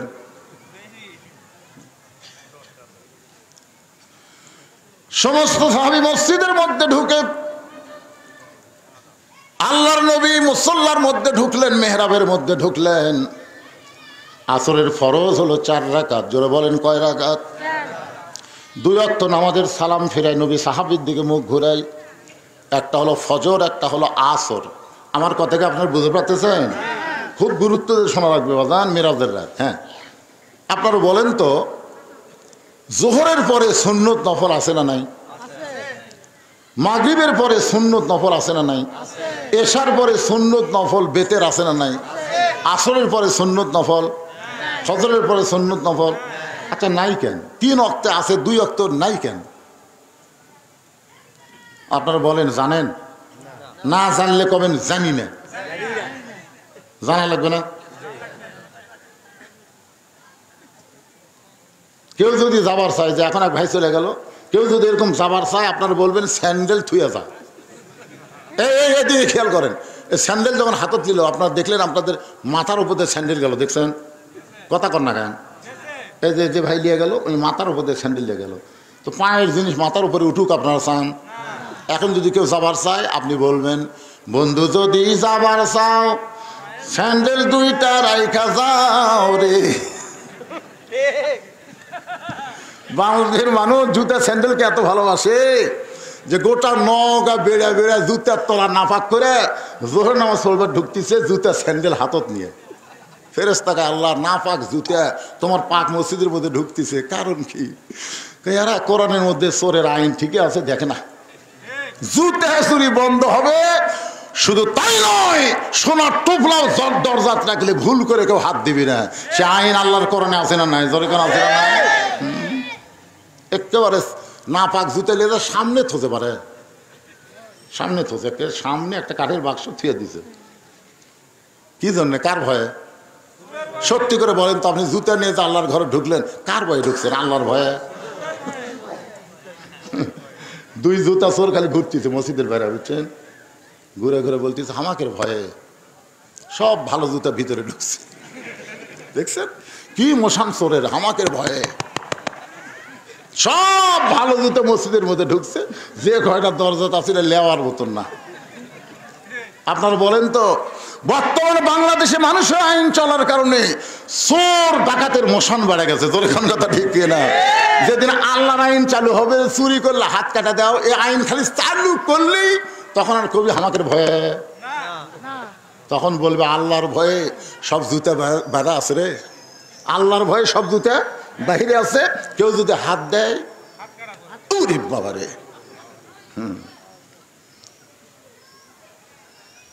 একটু মনোযোগ দিয়ে শুনবেন। নবী আমার 4 রাকাত আসরের ইমামতি করে সালাম ফিরাইলেন। সালাম ফিরানোর সঙ্গে সঙ্গে নবী সাহাবীর দিকে মুখ ঘুরে দাঁড়ালেন। আবু বকর বলেন, ইয়া রাসূলুল্লাহ, জীবনের সবচাইতে গুরুত্বপূর্ণ ওয়াজ করবেন, হুজুর আপনি মেম্বরে বসে ওয়াজ করেন। রাসূল বলেন, সাহাবীরা রে শোনো, আজকে যে গুরুত্বপূর্ণ ওয়াজ তোমাদের শোনাবো, শুধু ওয়াজটা শোনাবো না, আমি ওয়াজটা তোমাদেরকে দেখাবার চাই। যেই বলছে দেখাবার চাই, সাহাবীরা নড়ে চড়ে বসছে। সারা জীবন তো শোনাই হলো রে, আজকের নবী আমার কি দেখাবে? আল্লাহ নবী বললেন, আজকে শুধু ওয়াজ শোনাবো না, ওয়াজটা তোমাদেরকে দেখাবার চাই। এই বলে নবী মেহরাবের মধ্যে ঢুকতেছেন। মসজিদের সামনে যে জায়গাটা থাকে, এই জায়গার নাম হলো মেহরাব। যেরকম জায়গার নাম কি আপনার বলেন তো? প্রথম মেহরাব তৈরি হয়েছে কেন? মসজিদে কিন্তু আগে মেহরাব ছিল না। এই মেহরাবটা প্রথম তৈরি হয়েছে একটা আয়াতের মাধ্যমে। আয়াতটা হলো, ইয়া আইয়ুহান নাবিয়্যু হারজিল মুমিনিনা আলাল কিতাল। ওগো আল্লাহর নবী, যারা আপনার পিছনে জামাতবদ্ধভাবে নামাজ পড়তেছে, সারিবদ্ধভাবে নামাজ পড়তেছে, তাদের খালি নামাজ শেখালে হবে না, তাদেরকে সৈন্য হিসাবে গড়ে তোলেন। কারণ যে কোনো সময় মক্কার কাফেরেরা মদিনা আক্রমণ করতে পারে। আর মক্কার কাফের যদি মদিনা আক্রমণ করে, তখন দোয়া দিয়ে দরুদ দিয়ে আপনি মদিনা রক্ষা করতে পারবেন না। মদিনা রক্ষা করতে হলে কাফের বেঈমানদের বিরুদ্ধে অস্ত্র ধরা লাগবে। হুকুম কার? জোরে কোন? আমাদের বাংলাদেশের তিন দিকে কি? ভারত। আমাদের বাংলাদেশের তিন দিকে কি? আর একদিকে সাগর। সবাই বলেন তিন দিকে ভারত আর একদিকে সাগর। কিছুদিন আগে ভারতের একটা ফাটা কেষ্ট নায়ক, যাকে ছেলেরা চিনে, মিঠুন চক্রবর্তী, নাম শোনেননি? ওই একটা ফেসবুক স্ট্যাটাস দিয়েছে, ভারত যদি ইচ্ছা করে বাংলাদেশকে দখল করতে 15 দিনও লাগবে না। বাংলাদেশ দখল করতে কয়দিন লাগবে না? 15 দিনও লাগবে না। আমরা ভারত যদি আক্রমণ করি বাংলাদেশ করা পলাবি কোন দিক দিয়ে? তিন দিকে আমরা ভারত খাড়া হয়ে আছি আর একদিকে সাগর, পলানোর কোনো রাস্তা নেই। আপনারা বলেন একটা মালওয়ানের দল হয়ে আল্লাহর দলক এরকম হুমকি দিল, আপনারা আল্লাহর দলেরা কি বললেন? ফেসবুকে স্ট্যাটাস আপনারা পাল্টা দিছেন, আমি দিছি। মিঠুন চক্রবর্তীর সাথে রক্ত কমেন্ট করছি, আবার আমি একটা ফেসবুক স্ট্যাটাস দিলাম, মালওয়ানের বাচ্চারা এত সাহস করিস না, ভুলেও বাংলাদেশের দিকে আসিস না। যদি আসিস আমাদের ছেলেরা 3 হাতা লাঠি দিয়ে তোর কোক পাড়ায় ধরে একটা খুর থাকবি, গোড়া কাটবি না, আগা কাটা পোলটা দিয়ে কলমা করে দিবি। জোরে কোন কথা ঠিক করে? কারণ ভগবানের ভ বাদ দিলে গবনের কোনো অর্থ ডিকশনারিতে নাই। গবনের গ বাদ দিলে বান মানে বন্যা, দুনিয়ার কোনো মানুষ চায় না। বা বাদ দিলে নো মানে ভগবান নেই। আর সেইটা নিয়ে মাস্তানি মারিস না। আমরা যাকে আল্লাহ বিশ্বাস করি, আল্লাহু লা ইলাহা ইল্লা হুয়াল হাইয়ুল কাইয়ুম, মন যদি আলিফ বাদ দেন লিল্লাহি মা ফিস সামাওয়াতি ওয়াল আরদ, আবার যদি মন চায় লাম বাদ দেন লাহুল মুলকু ওয়া লাহুল হাম, আবার যদি মন চায় আর একটা লাম বাদ দেন হুয়াল্লাহুল্লাযী লা ইলাহা ইল্লাহু। আমাদের আল্লাহ সব কিছু বাদ দিলেও আল্লাহ বাদ পড়ে না। মুসলমানের আল্লাহ সদা বিরাজমান। জোরে বলেন ঠিক? আরো জোরে বলেন। আমেরিকায় কিছুদিন আগে আল্লাহ একটা আগুন দিছিল, আপনারা জানেন আগুন? হায় পুরা সারখার হয়ে আসতেছে। ওরা যত প্রকার বুদ্ধি শুদ্ধি যা আছে পানি টানি ঢাইলে বালু টালু দিয়ে উপরে জাহাজ নিচে জাহাজ দিয়ে আগুন খালি বাড়ি। তখন আমেরিকা চিন্তা করে কি হলো, তখন মুসলমানের কাছে এসে বললো, ভাই আমাকে ঈশ্বরের খাওয়া নেই, আমাকে গড মরে গেছে, এখন তোরকে আল্লাহর আজান দে। বিশ্বাস করেন মুসলমান আজান দেওয়া শুরু করলো, যতদিন আজান, যত দূর আজানের শব্দ যায় তত দূর আগুন নিভে যায়। জোরে করে সুবহানাল্লাহ। আর আজান দেয় আর আগুন যতদূর আজানের শব্দ যায় ততদূর আগুন নিভে যায়। এ পর্যন্ত 1300 খ্রিস্টান শুধুমাত্র মুসলমানের আজান শুনে মুসলমান হয়ে গেছে। জোরে করে সুবহানাল্লাহ। কি মনে করতেছেন কোনো অস্ত্র দিয়ে যখন কাম হয় না তখন আল্লাহু আকবার দেওয়া হয়, অথচ আমরা সেইটা বিশ্বাস করবার পারলাম না। আল্লাহর বান্দার একটু খেয়াল করবেন, আমরা মুসলমান। আল্লাহ তাআলা কেন বললেন লিয়াবলুয়াকুম আইয়ুকুম আহসানু আমালান ওয়া হুয়াল আজিজুল গফুর। নবী মেহরাবের মধ্য থেকে একটা ধূসর বরণ থলিয়া বের করতেছেন। থলিয়া মানে ব্যাগ। ধরে কারণ থলিয়া মানে কি? ওই ব্যাগের ভিতর থেকে আল্লাহ নবী একটা জিনিস টেনে টেনে বের করতেছেন। প্রত্যেকটা সাহাবী তাকায় দেখে জিনিসটার কিছুই না, জিনিসটা হলো নবীর পরনের একটা জুব্বা। ওসমান করে বলে, ইয়া রাসূলুল্লাহ, জীবনে কত জুব্বা আপনার দেখলাম, আপনি পরে আমাদের সামনে নামাজ পড়ালেন, আজকে এই জুব্বা দেখানোর মধ্যে কি ওয়াজ হুজুর বলেন? আল্লাহ রাসূল বললেন, সাহাবীরা শোনো, এই জুব্বা যেটা তোমাদেরকে দেখাইতেছে এটা দুনিয়ার কোনো সাধারণ জুব্বা নয়। এই জুব্বা পরে আমি কাবার পাশে ঘুমিয়েছিলাম, ফেরেশতা জিবরাইল আমাকে ঘুম থেকে চেতন করলো। জমজমের কোফের পানি দিয়ে ওযু করানোর পরে এই জুব্বা পরা অবস্থায় যে জুব্বা তোমাদেরকে দেখাইতেছি, এই জুব্বা পরে আমি বোরাকের পিঠে চললাম। এই জুব্বা পরে আমি বাইতুল মুকাদ্দাসে গেলাম, 2 রাকাত নামাজের ইমামতি করলাম। এই জুব্বা পরে 7 আসমান পাড়ি দিয়া আল্লাহর আরশে গেলাম। যেই জুব্বা তোমাদের দেখাইতেছি এই জুব্বা পরে আমি জান্নাতের মধ্যে ঢুকেছি, এই জুব্বা পরে জাহান্নামের মধ্যে ঢুকেছি, এই জুব্বা পরে আমার আল্লাহর সঙ্গে আমার মেরাজ হয়েছে। এই জুব্বা পর অবস্থায় আল্লাহ তাআলা আমাকে 5 ওয়াক্ত নামাজ দিয়েছে। এই জুব্বা পরে বাইতুল মামুরের মধ্যে আমি ফেরেশতাদের ইমামতি করেছি। আমি নবী মেরাজ পাড়ি দিয়ে আসার পরে এই দামি জুব্বা আর কোনোদিন আমি নিজে পরি নাই। এই জুব্বাটা এই থলিয়ার মধ্যে যত্ন করে রেখে দিয়েছি। আমি নবী চলে যাব, কিন্তু এত দামি জুব্বা নিয়ে যাব না। এই জুব্বাটা তোমাদের মধ্যে কাউরে না কাউকে আমি নিজের হাতে পরায়া দিব। লিল্লাহে তাকবীর। আল্লাহ নবী বলেছেন তোমাদের মধ্যে কাউকে না কাউকে এই জুব্বাটা আমি নিজের হাতে পরায় দেব। প্রত্যেকটা সাহাবী জুব্বার দিকে লুলুপ দৃষ্টিতে তাকায় আছে। লুলুপ বোঝেন না? যেই জুব্বা পরে নবী বাইতুল মুকাদ্দাসে নবী রাসূলের ইমামতি করছে, যেই জুব্বা পরে বাইতুল মামুরের মধ্যে ফেরেশতাদের ইমামতি করেছে, যেই জুব্বা পর অবস্থায় আল্লাহর সাথে মেরাজ হলো, যেই জুব্বা পরে আল্লাহ নবীকে 5 ওয়াক্ত নামাজ দিল, এই দামি জুব্বা নবী কোন সাহাবীকে দিবেন? কে এমন জুব্বা পেয়ে নিজের জীবনকে ধন্য করবে? সবাই যখন চিন্তা করতেছে, এমন সময় নবীর পাশেই একজন সাহাবী বসে মনে মনে চিন্তা করে, এই জুব্বা বুঝি নবী আমাকেই পরাই দিবে। এই সাহাবীর নাম হলো হযরত আবু বকর। জোরে বলেন নাম কি? আল্লাহ রাসূল বলেছেন, আল্লাহর পরে এই দুনিয়াতে কেউ যদি আমার আপন থাকে সেই সাহাবীর নাম হলো আবু বকর। আল্লাহর পরেই এই দুনিয়াতে কেউ যদি আমার বন্ধু থাকে সে বন্ধুর নাম হলো হযরত আবু বকর। সাহাবী বললেন, ইয়া রাসূলুল্লাহ, আবু বকর আল্লাহর পরে আপনার বন্ধু কেমনে হলো? রাসূল বললেন, তাহলে শোনো, একদিন বলেছিলাম গভীর রাতে মক্কা থেকে মদিনায় হিজরত করা লাগবে।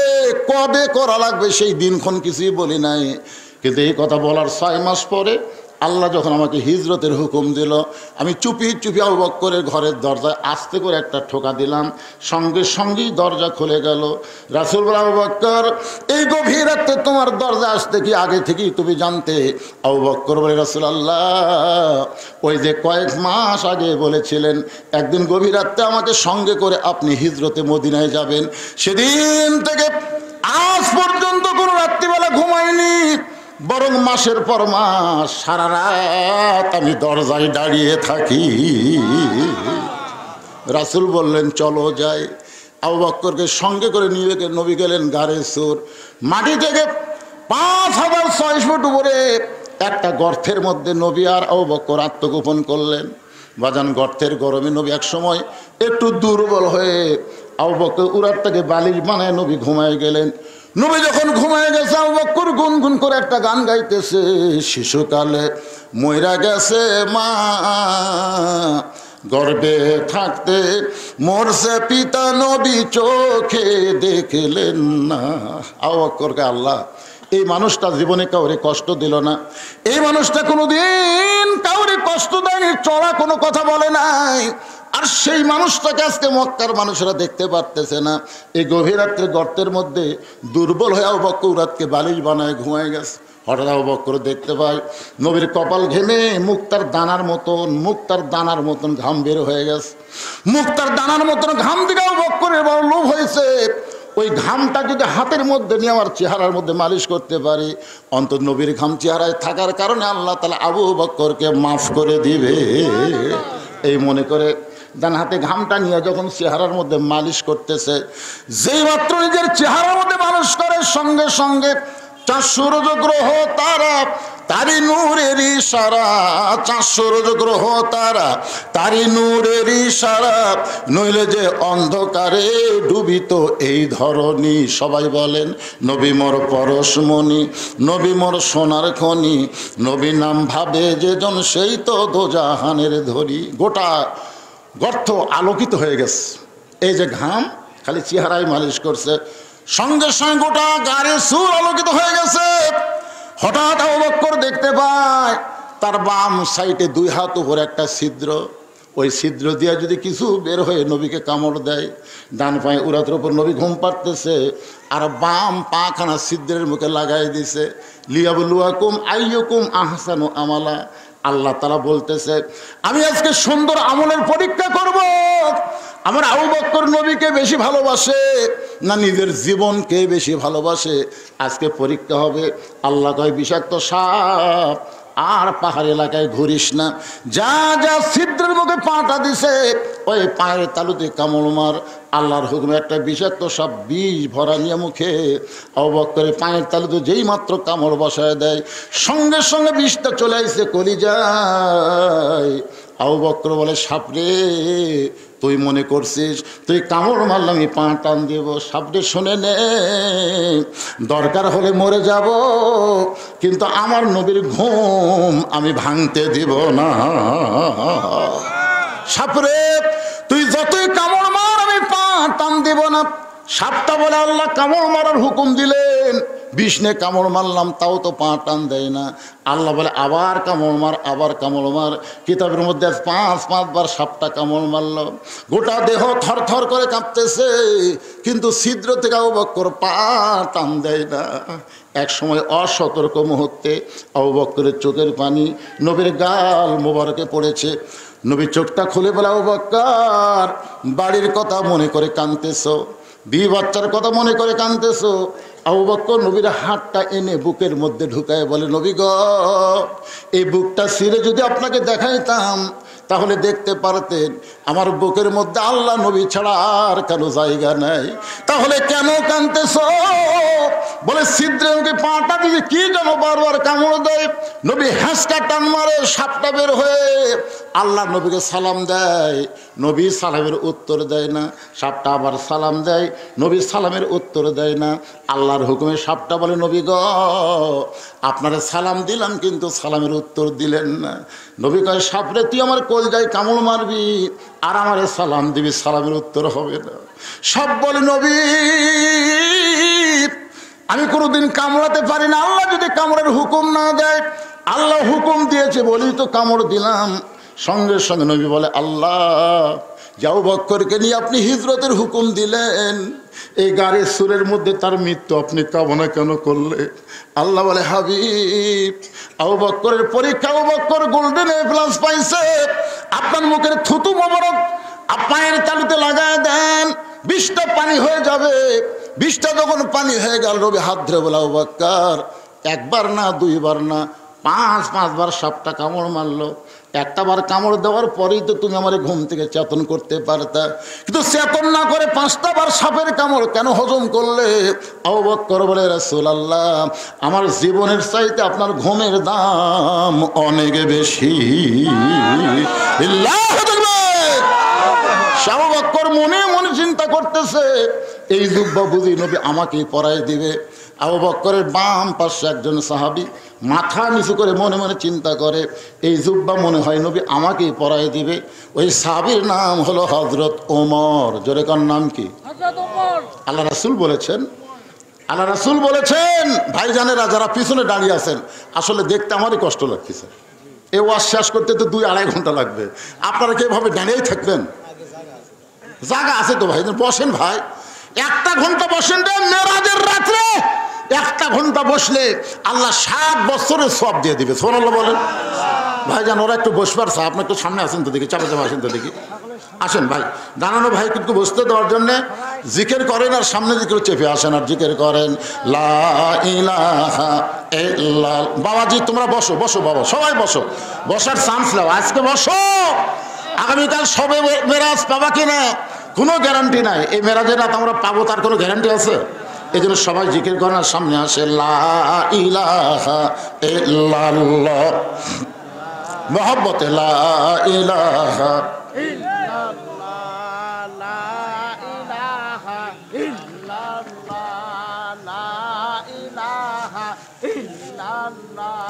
লা ইলাহা ইল্লাল্লাহু, লা ইলাহা ইল্লাল্লাহু, লা ইলাহা ইল্লাল্লাহ, লা ইলাহা ইল্লাল্লাহ। এই পবিত্র কোরআনে তাকাই দেখেন, এই পবিত্র কোরআনে 23টা আয়াত। কয় আয়াত? 23টা আয়াত হযরত উমর ফারুকের সাথে আল্লাহর মত মিলে গেছে। এই জন্য 23টা আয়াত উমরের সামনে আল্লাহ কোরআনে নাজিল করছে। সুবহানাল্লাহ বলেন।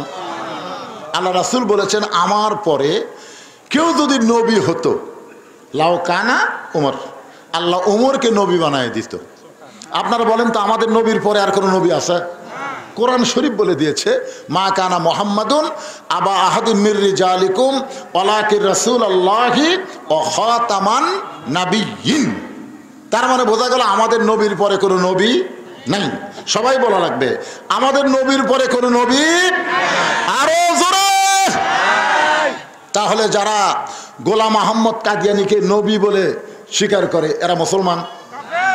কোরআনের একটা আয়াত না মানার কারণে গোলাম মোহাম্মদ কাদিয়ানির দলেরা হলো কাফের। আমি যেই বলবো কাদিয়ানি, আপনারা সবাই বলবেন কাফের। এখানে কিন্তু মিডিয়া আছে না নাই? আপনারা মনে করতেছেন খালি আমাদের এলাকার মধ্যেও ওয়াজ থাকবে, তা না, গোটা বিশ্ব আপনাদের এই ভবানীপুরের ওয়াজ চলে যাবে। এই জন্য সবাই গলা খাকারে দেন, নবী খুশি হবে, আপনাদের ওয়াজের সালাম মদিনার রওজা মোবারকে ফেরেশতারা পৌঁছায় দিবে। সুবহানাল্লাহ বলে। হুজুর আপনার পরে যারাই নবী দাবি করবে তারা কাফের। ভবানীপুরের জনতা বলেছে, আপনার উম্মতেরা বলেছে। এই জন্য আমি যে বললো কাদিয়ানি, সবাই বলবেন কাফের। কাদিয়ানি আরো জোরে, নবীর পরে নবীর পরে নবী নাই, নবীর পরে যারাই দাবি করবে তারাই হলো কাফের। কিন্তু রাসূল বলেছেন, আমার পরে কেউ যদি নবী হতো, যদি হতো, তাহলে আল্লাহ ওমরকে নবী বানায় দিত। আল্লাহ নবী বলেছেন, নবী হওয়ার সব যোগ্যতা আল্লাহ ওমরকে দান করেছে। নবী হওয়ার সব যোগ্যতা আল্লাহ হযরত ওমরকে দান করেছে। জোরে কোন সুবহানাল্লাহ। আল্লাহ নবী যখন মদিনার প্রেসিডেন্ট ছিলেন, এই শোনেন, নবী যখন মদিনার প্রেসিডেন্ট ছিলেন তখন নবীর 4টা মন্ত্রী ছিলেন। কি গল্প করে বাড়ায় যান, সাইডে যান। নবীর 4টা মন্ত্রী ছিল। কয়টা মন্ত্রী? ধর্মমন্ত্রী যিনি ছিলেন তার নাম হলো আবু বকর, আর আইন মন্ত্রী হলেন হযরত ওমর, আইন মন্ত্রী। আর অর্থমন্ত্রী হলেন ওসমান গনি, আর শিক্ষামন্ত্রী হলেন হযরত আলী। কয়টা মন্ত্রীর নাম করলেন? তাহলে ওমর হল কি মন্ত্রী? আইন। আইন বারে জোরে কোন কি মন্ত্রী? আইন মন্ত্রী। চিন্তা করছেন তার মধ্যে এমন কি আইন ছিল ভাইজান, যার কারণেই রাসূল তাকে আইন মন্ত্রী দপ্তর দিলেন। রাসূল বলেছেন, হাসরের ময়দানে আল্লাহ আমার ওমরকে নবীদের কাতারে দাঁড় করায় দিবে। কেন দিবে? কারণ রাসূল যে বলেছেন। আচ্ছা, রাসূল যে কথা বলেন এটা কি রাসূল বলেন, আল্লাহ বলেন? তাহলে আল্লাহই বলাইছেন। এই জন্যই দুনিয়াতে নবুয়তের দপ্তর বন্ধ হওয়ার কারণে ওমর নবী হওয়ার পারল না। কিন্তু হাসরের ময়দানে আল্লাহ তাআলা নবীর কথার দাম দিতে গিয়ে ওমরকে নবীদের কাতারে দাঁড় করায় দিবে। যেই কাতারের প্রথম নবী থাকবে দাউদ আলাইহিস সালাম, ওই কাতারে 2 নম্বরে থাকবে হযরত ওমর, আর 3 নম্বরে থাকবে সুলাইমান। এর আগেও আপনাদের আমি ওয়াজ শুনাইছি, সমস্ত নবীরাই হলো বুদ্ধিমান, আর চালাক নবী হলো 2 জন। সমস্ত নবীরা কি বুদ্ধিমান, আর চালাক নবী কয়জন? 2 জন। মনে নাই 2 চালাককে? একটা হলো মুসা কালিমুল্লাহ, আর একটা সুলাইমান। বুদ্ধিমানের ব্যাখ্যা হলো আল্লাহ যা বলেছে সাথে সাথেই তাই মানছে, এটা হলো বুদ্ধিমান নবীর ব্যাখ্যা। আর চালাক নবীর ব্যাখ্যা হলো আল্লাহ বলেছে, মানছে ঠিকই, কিন্তু মানার আগে প্রশ্ন করছে, মানলে লাভ কি, না মানলে ক্ষতি কি জানবার চায়। রাসূল বলেছেন যে আদম আলাইহিস সালামের জায়গায় যদি আল্লাহ মুসা নবীকে তৈরি করে বলতো ওই গাছের কাছে যাওয়া চলবে না, তাহলে মুসা নবী বলতো, আল্লাহ যার কাছে যাওয়াই চলবে না সেটা ভালো জায়গা রাখো না, কারণ জান্নাত একটা ভালো জায়গা। তো ভালো জায়গা খারাপ গাছ রাখলে কেন? আর খারাপ গাছ যখন রাইতেছো তাহলে সেটা আমাকে জবাব দিবা না কেন? এরকম নানা ধরনের প্রশ্ন হতো, কারণ চালাক হওয়ার কারণে। জোরে কোন কি হওয়ার কারণে? তাহলে 1 নম্বর চালাকের নাম কি? মুসা কালিমুল্লাহ। 2 নম্বর চালাক নবী সুলাইমান। মনে মনে চিন্তা করবেন, আমার বাবা দাউদের পরেই তো আমার থাকার কথা, কিন্তু মাঝখানে নবীটা ঢুকলো কে? এই মনে করে ওমর ফারুকের পিঠে হাত দিবে। রাসূল বলেছেন, ওমরের পিঠে যখন হাত দিবে ওমর ফারুক সঙ্গে সঙ্গে বলবে, এই মিয়া, তোমার মধ্যে কি আল্লাহর কোরআন নাই? অলিমান খাফা মাকাম রাব্বিহি জান্নাতান। আল্লাহর সামনে দণ্ডায়মান হওয়াকে ভয় করে আসামির কাতারে নত জানু হয়ে যারা দাঁড়িয়ে যাবে, আল্লাহ দাঁড়ানো দেখি তাদেরকে 2টা জান্নাত দিয়ে দিবে।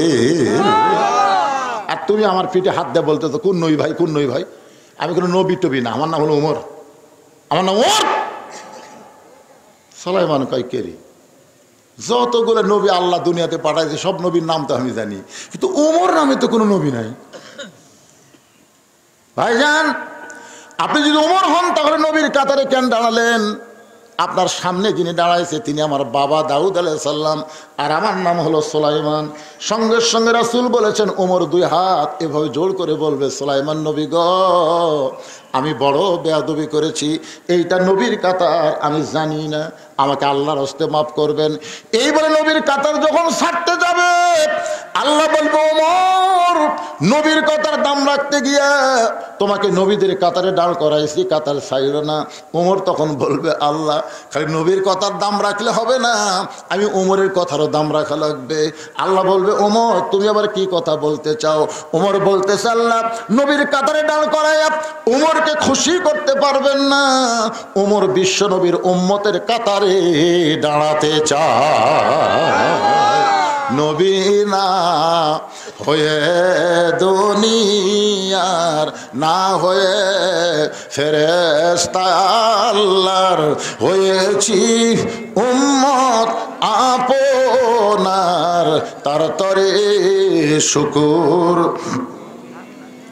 1000 বার চলবে না, এখন কোটি বার, তার তরে শুকুর কোটি বার। সে মোর মনে মনে বলতেছে, দুব্বা নবী আমাকে হয়তো পড়ায় দিবে। ওমর ফারুকের ডান পাশে একজন মাথা নিচু করে কাঁদতেছে, আর জুব্বার দিকে একবার তাকায়, আবার নিচের দিকে তাকায়, ছোট বাচ্চার মতন কান্দে। এই জুব্বা বুঝি নবী আমাকে পড়াই দিবে। তার নাম হলো ওসমান গনি। ভাগ্য গুণে নবীর ডবল জামাই, সরলগন না ঘা, নবীর ডবল জামাই। প্রথম বিয়ে করেছিলেন নবীর এক মেয়েকে। আমার মায়েরা তো গেলে ফাতেমা রস শুনবার, মায়েরা শোনেন, নবীর মেয়ে কি একটা নাকি? নবীর মেয়ে হলো 4টা। যেখানেই যাই কয়, হুজুর ফাতেমা রস করবেন কে? আজকে রোকেয়া রস শোনো, রোকেয়া, রোকেয়া আছে, কুলসুম আছে, জয়নাব আছে, ফাতেমা আছে, খালি ফাতেমা, খালি ফাতেমা। রোকেয়া ওসমান গনির সঙ্গে প্রথম বিয়ে হলো। এক সময় রোকেয়াকে নিয়ে আল্লাহ নবী ওসমানকে বললেন, হিজরত করে আবিসিনিয়ায়। নবীর মেয়েদের মধ্যে সবচাইতে রোগা এবং দুর্বল ছিল রোকেয়া। সেই রোকেয়াকে নিয়ে ওসমান গনি আবিসিনিয়ার দিকে পথ ধরলেন। আবিসিনিয়া পাওয়ার পরে রোকেয়া একটু অসুস্থ হয়ে গেলেন। রাসূলের কাছে খবর দেওয়া হলো, আপনার মেয়ে রোকেয়া তো অসুস্থ অবস্থায়। রাসূল বললেন, তাহলে আবিসিনিয়া থেকে তাকে মদিনায় হিজরত করো। ওসমান গনি নবীর মেয়ে রোকেয়াকে নিয়ে আবিসিনিয়া থেকে যখন মদিনার পথে রওনা দেয়, পথের মাঝখানে অসুস্থ বেশি হয়ে রোকেয়া দুনিয়া থেকে বিদায় নেয়। ওসমান গনি একা একা মদিনায় চলে গেলেন। আল্লাহ নবী যখন মদিনায় হিজরত করে আবু আয়ুব আনসারীর বাড়িতে, তিনি তলব করলেন, ওসমান এবং আমার মেয়ে রোকেয়াকে আমার কাছে নিয়ে আসো। আজ অনেক দিন হলে রোকেয়াকে আমি দেখতে পাইনি, আমার মেয়েটাকে দেখে কলিজা শান্তি করতে চাই। কিছুক্ষণ পর ওসমান গনি একাই উপস্থিত হলেন। রাসূল বলে, ওসমান তুমি একা কেন আইলে, আমার মেয়েটা কোথায়? বলে, ইয়া রাসূলুল্লাহ, আমি আগে মনে মনে চিন্তা করেছিলাম আপনি সবই জানেন, কিন্তু এখন দেখতেছি আপনি জানেন না। আল্লাহ জানাইলে আপনি জানেন। আপনার মেয়ে রোকেয়া আবিসিনিয়া এবং মদিনার মাঝখানে পথে অত্যন্ত অসুস্থ হয়ে দুনিয়া থেকে বিদায় হয়ে গেছে। এইবেলা ওসমান গনি নবীর পায়ের কাছে বসে কান্না শুরু করে দিলেন। রাসূল মাথায় হাত দিল, ওসমান আমার মেয়ে মারা গেছে বলে তুমি কি কাঁদতেছ? তুমি কি রোকেয়ার জন্য কাঁদতেছ? তুমি যে কি কারণে কান্দো আমি নবী জানি, কারণ তুমি আমার জামাই থেকে দূরে যাবে। না রে ওসমান না, আমার একটা মেয়ে চলে গেলে কি হবে? আমার এখনো আর একটা মেয়ে কুলসুম আছে, ওই কুলসুমার সঙ্গে তোমাকে বিয়ে দিয়ে তোমাকে আমার জামাই করে রাখতে চাই। এই জন্য হচ্ছে ডবল জামাই, জিন নুরাইন, 2টা নূরের অধিকারী। জোরেগণ সুবহানাল্লাহ। ওসমান গনি আর একটা ডিগ্রি হলো জ্ঞানী। একদিন আল্লাহ রাসূল বলল, ওসমান আল্লাহ তোমাকে কত সম্পদ দিছে, তুমি কি হিসাব জানো? ওসমান বলে, হুজুর একটা হিসাব অবশ্য আছে, মানে আমার যত সম্পদ সব গুদামের মধ্যে আছে, আর ওই গুদামও তালা দেওয়ার পরে যে চাবিগুলো আছে, এই চাবিগুলো টানতে একটা উট হিমশিম খায়। মানে উটের পিঠের উপর আমি চাবিগুলো রাখি, উটটা চলতে চলতে এক সময় ক্লান্ত হয়ে যায়। তাহলে চিন্তা করে দেখেন, তালা কড্ডি গুদাম কড্ডি, চিন্তা করছেন? খালি চাবি বোঝেন না আপনারা, চাবি বোঝেন না, তালার চাবি টানতে একটা উট হিমশিম খায়। রাসূল একটু মুচকি হাসিতে বলে, ওসমান আল্লাহ যদি তার সমস্ত সম্পদ ফেরত চায়, মনে করো তোমার যত সম্পদ আল্লাহ তোমাকে দিয়েছে, এই সম্পদ যদি আল্লাহ ফেরত চায় তুমি কি করবে? সঙ্গে সঙ্গে ওসমান গনি ওই চাবি বহন করা উটটা সহ নবীর হাতে দিয়ে দিলেন। নবী কয় ওসমান কি? কয় হুজুর সবই দিয়ে দিলাম, এমনকি উটটাও পর্যন্ত দিয়ে দিলাম। নবী কয় ওসমান কি কয় কি কন? চাহিদা মাত্র আর বাহককে দিতে বাধ্য থাকিবে, সম্পদের মালিক তা আমি না, আল্লাহ আমাকে দিছে, আল্লাহ আমার চাষে। নবী কয় ওসমান সব দিয়ে দিলে তোমার থাকলো কি? কয় আমার এখনো দুটা জিনিস খালি কলজার মধ্যে জল জল করে জ্বলতিছে, এইদিকে আছে আল্লাহ, এইদিকে আছে নবী, আমার আর কি লাগবে? নবী আসমানের দিকে তাকালেন, আকাশের দিকে তাকাই বলে আল্লাহ আল্লাহ এই ওসমানকে আমি কি দিব আল্লাহ? আল্লাহ বলে আপনার দেওয়া লাগবে না, আমার গানি ডিগ্রি আমি ওসমানকে দিয়ে দিলাম। জোরে কোন সুবহানাল্লাহ। সে ওসমান গনি মনে মনে চিন্তা করতেছে এই যুদ্ধ বুঝি নবী আমাকেই পরায় দিবে। ওসমান গনি কিন্তু বিশ্বাস করে সম্পদের মালিক মানুষ না, সম্পদের মালিক হলো আল্লাহ। আমার সামনে যারা বসে আওয়াজ শুনতেছেন, আপনাকে বিশ্বাস কি? সবাই বলতেছে না কেবারে আপনার পকেটের যে টাকা আছে এই টাকার মালিক কে? এটার মালিক আল্লাহ। এটাকে বিশ্বাস করে বলতেছেন না মুখে মুখে? সমস্ত সম্পদের মালিক আল্লাহ। কারা কারা বিশ্বাস করে দুই হাত তোলা আল্লাহকে একটু দেখান তো দেখি। লিল্লাহি তাকবীর, হাত নামান। আমি সব দিবার বলতেছি না, এজ এ মুরব্বী, এজ এ বাবা এখন উঠেন না, পারে এই সময় উঠলে হবে না। লাভ দিয়ে উঠছে উঠুক, অসুবিধা নেই, হয়তো কোনো জরুরি কল আছে যার কারণে মুরব্বী উঠছে, অসুবিধা নাই। ভাইজান এই যুবকেরা যে 10টা বছর হলে মাহফিল করতেছে, এরা কি ভালো কাম করতেছে না খারাপ কাম করতেছে? ভালো কাম যদি করে থাকে এখন আপনাদের কাছে যাবে, সব দেওয়া লাগবে না। ওয়াজের মিডল পয়েন্টে আমি 5টা মিনিট এই যুবকদের মাহফিলের জন্য আপনাদের কাছে ব্যাগ পাঠালাম। আল্লাহ দেওয়ার সম্পদ থেকে আপনি দিবেন, নিজের সম্পদ না, আল্লাহর সম্পদ থেকে। আল্লাহ আমানত স্বরূপ আপনাকে দিচ্ছে পরীক্ষার জন্য। ওসমান কিন্তু পরীক্ষার গোল্ডেন এ প্লাস আছে, আপনারা পরীক্ষায় গোল্ডেন এ প্লাস পাওয়ার জন্য যার পকেটে যা আছে সেখান থেকে কিছু রেখে কিছু আপনারা দিবেন, আল্লাহর রাস্তায় দিবেন। এই ব্যাগলে যাও, ভিতরে যাও, যাও যাও ছেলে, একজনও লড়াচড়া করবেন না, একজনও না, সবাই দিবেন, যিনি যা পারেন আল্লাহর রাস্তায় দান করবেন। আজকের মাহফিলের সম্মানিত সভাপতি সাহেব 1 মিনিটের জন্য মাহফিল ছাড়েনি, 1 মিনিটের জন্য মাহফিল ছাড়েনি। আমি আমার সভাপতি ভাইকে বলবো যে ছেলেদেরকে উৎসাহ দেওয়ার জন্য আপনাকে একটা মোটা অঙ্কের দেওয়া লাগবে, কি কম?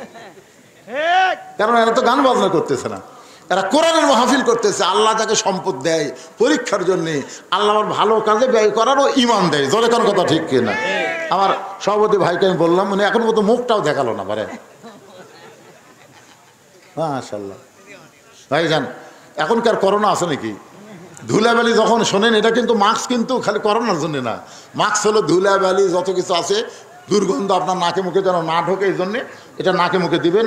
কিন্তু বেশি দিন দেওয়া যাবে না, 1 থেকে 2-3 দিন দেওয়া যাবে, তার বেশি কিন্তু এটা দেওয়া যাবে, নতুন আর একটা কেনা লাগবে।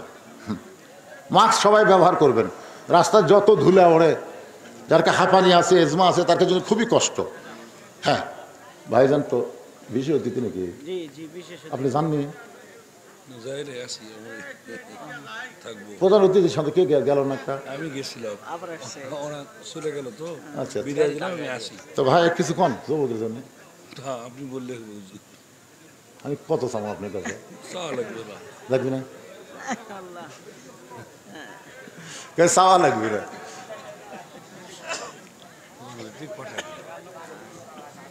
রে ব্যাগের মধ্যে টাকা দিচ্ছে না, খালি দৌড়াচ্ছে ব্যাগলে রে। মেয়েদের মধ্যে রুমাল গেছে। হ্যাঁ, মেয়েদের মধ্যেও গেছে। আমার মায়েরাও দান করবেন। মায়েরা আমাদের কোনো ওয়াজই করেন, শুরু করছি মা, আপনাকে ওয়াজ শুরু করছি, ইনশাল্লাহ খুশি হয়ে দিয়ে দেন। আমার মায়েরা দান করবেন। ছেলেকেরা গান বাজনা না করে কোরআনের তাফসীর করতেছে।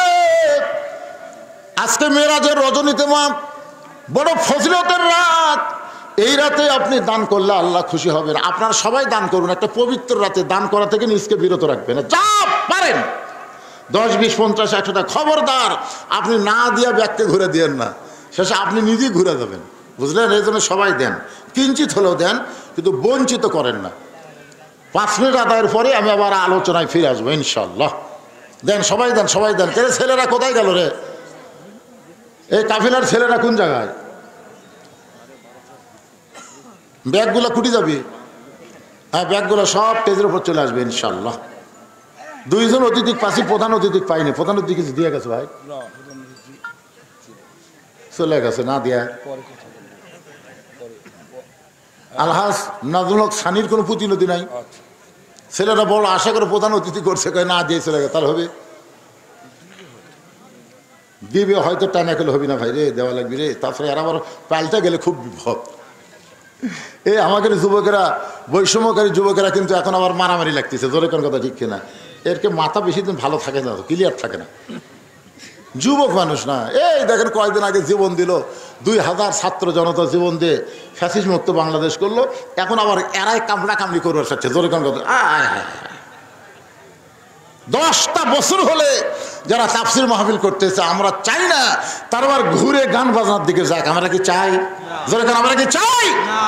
গান বাজনা করলে টাকার অভাব নাই, কিন্তু কোরআনের মাহফিল করতে গেলেই অনেকে এখানে সাহায্য করতে, দান করতে সংকোচ করে। সংকোচ কি ভাই রে? আপনি এখানে যারা দিবেন, এটা আপনার জান্নাতের জন্য আল্লাহ কবুল করবে।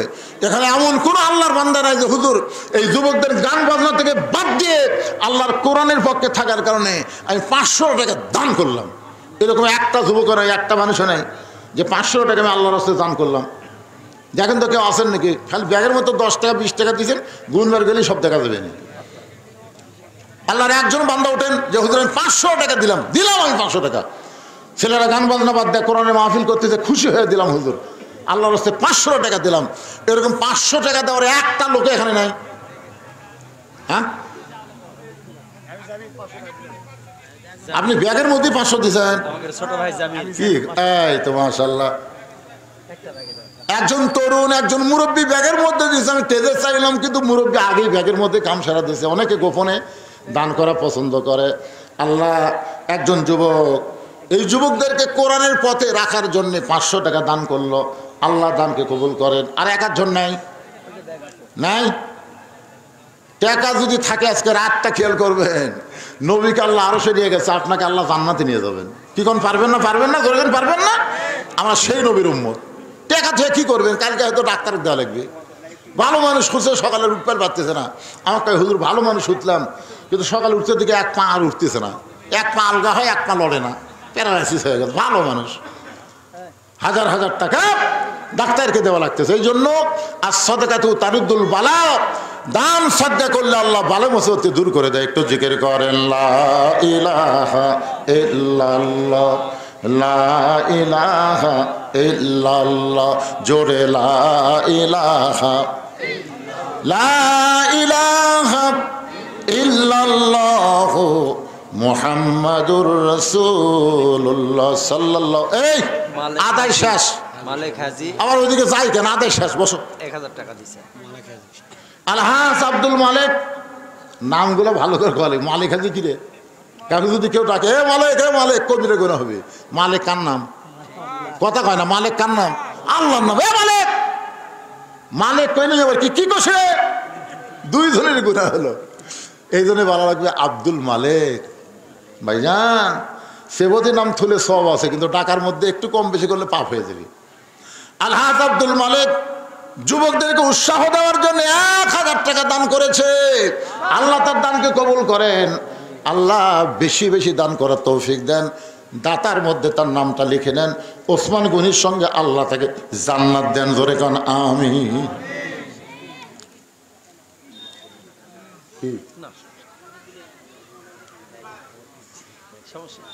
আছে ভাই,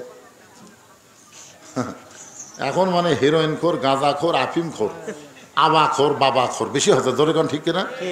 কিছুদিন আগে এক মাহফিলে মেয়েদের কাছে আদায় করে যাতে মেয়েরা করছে আমাকে তো আদায় করে নিয়ে গেছে। মাহফিল কমিটি কয় আমাকে তো কেউ আসেনি, কে গেল? এদিকে এরা না যাতে একদল তুলে আউট। কি মনে করতেছেন ভাই রে? আবাখোর বাবাখোর এগুলো সব খরচ বন্ধ করার গেলে এই বর্তমানে আইন দেওয়া হবে না, আল্লাহর কোরআনের আইন লাগবে। ধরে কোন কথা ঠিক না? কোরআন খালি ওয়াজ শোনার মধ্যে রাখেন না। লিয়াবলুয়াকুম আইয়ুকুম আহসানু আমালান ওয়াহুয়াল আজিজুল গফুর। আমার মায়েরা যারা পর্দার অন্তরে শোনেন, নবীর 2টা মেয়েকে বিয়ে করেছেন ওসমান গনি। সর্বসাকুল্যে নবীর মেয়ে হলো 4টা। রোকেয়াকে বিয়ে করেছিল আগে, রোকেয়া যখন মারা গেল তারপরে কুলসুমের বিয়ে করছে। একসাথে করা জায়েজ? একসাথে 2 বোনকে বিয়ে করা জায়েজ? জোরে বলবেন জায়েজ? আচ্ছা জায়েজ নাই, এটা আমরা সবাই স্বীকার করলাম, নাই আসলে জায়েজ নাই। কিন্তু এক বোনকে বিয়ে করছে, আর একটা যুবতী বোন, বইয়ের একটা যুবতী বোনকে নিয়ে দুলা ভাই ফিল্ডিং মারতেছে। ফিল্ডিং ডানা পার্কের মধ্যে, তারপর আরো কি পার্ক সব আছে এদিকে, বহু পার্ক, পার্কের মধ্যে ফিল্ডিং মারতেছে। এটা মারা জায়েজ? জায়েজ? এক তো গত বছর দেখেছি। হ্যাঁ, স্বাস্থ্য ভালোই মাশাআল্লাহ। যদি অসুখ হয় আল্লাহ যেন ভালো করে দেয়, জোরে যেন আমিন। আল্লাহ তোমাকে ভালো করে দেবে ইনশাআল্লাহ। আল্লাহ পারে না কি কোন পারে কি পারে না?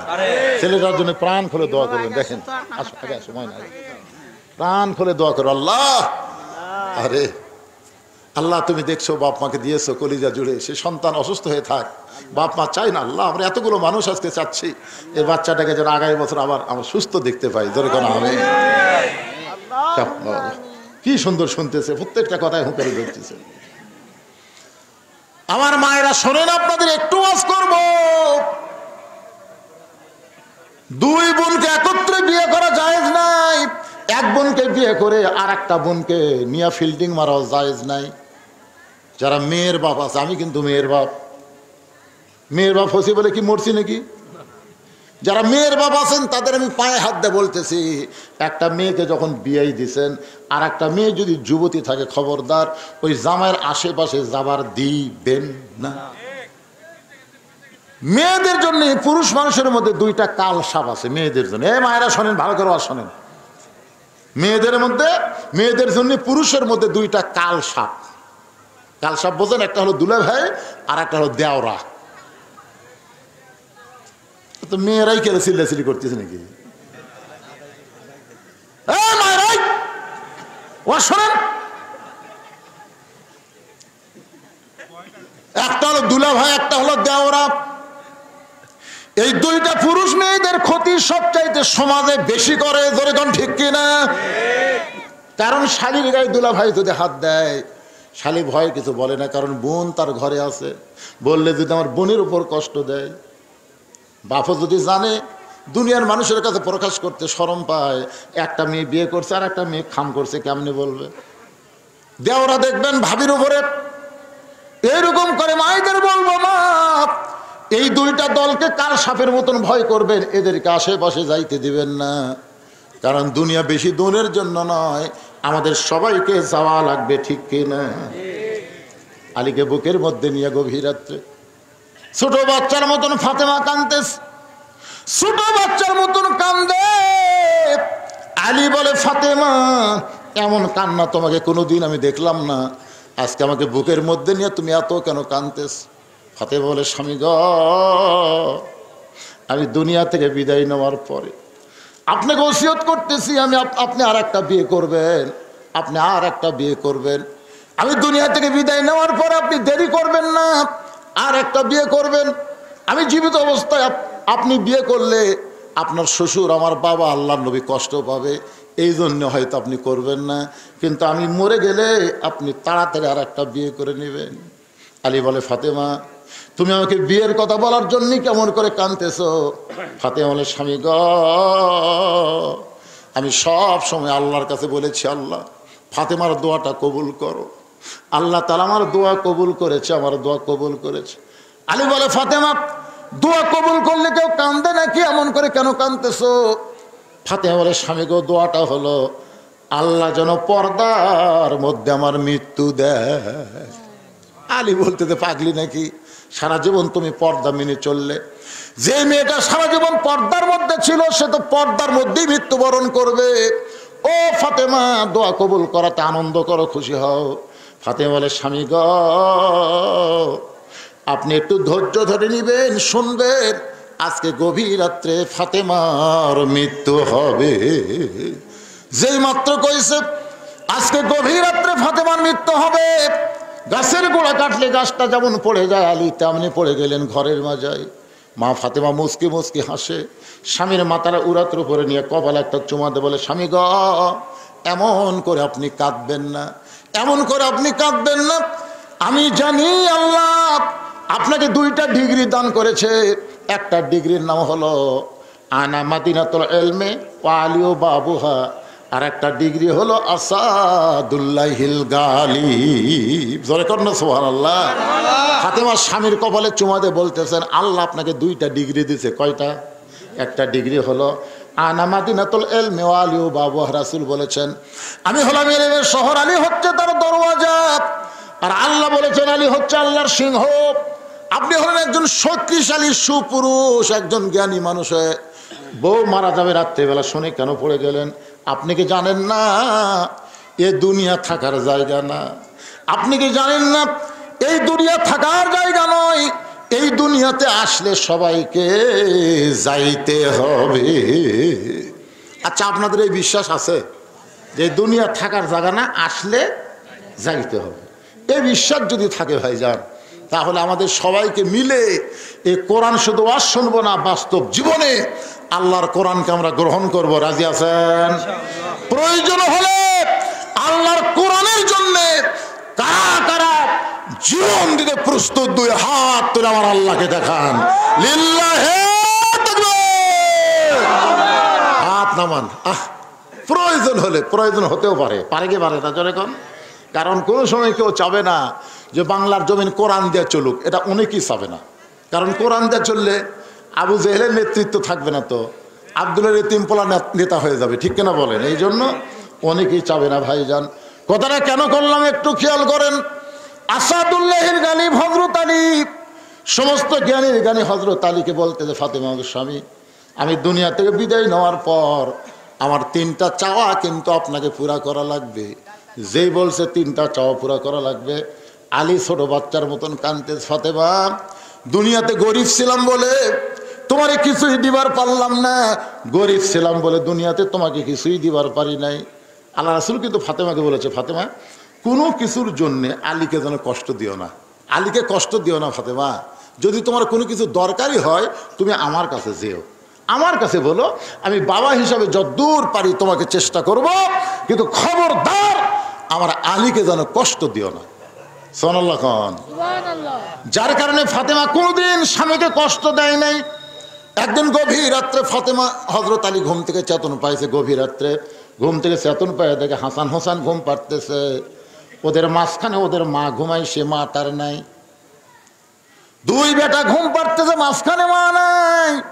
আলীর মনে সন্দেহ হয়ে গেল, এই গভীর রাত্রে ফাতেমা কোথায় গেল। দরজার দাঁড়ায় দেখে ফাতেমা কালো চাদর গায়ে দিয়া খুব দ্রুত গতিতে হাঁটতেছে মদিনার ভিতরে। আলীর মনে সন্দেহ হলো, স্বামী ঘুমের মধ্যে রাইকা, সন্তানকে ঘুমের মধ্যে রাইকা ফাতেমা কোথায় যাবে। নিরাপদ দূরত্ব বজায় রেখে পিছনে পিছনে হাঁটতেছে।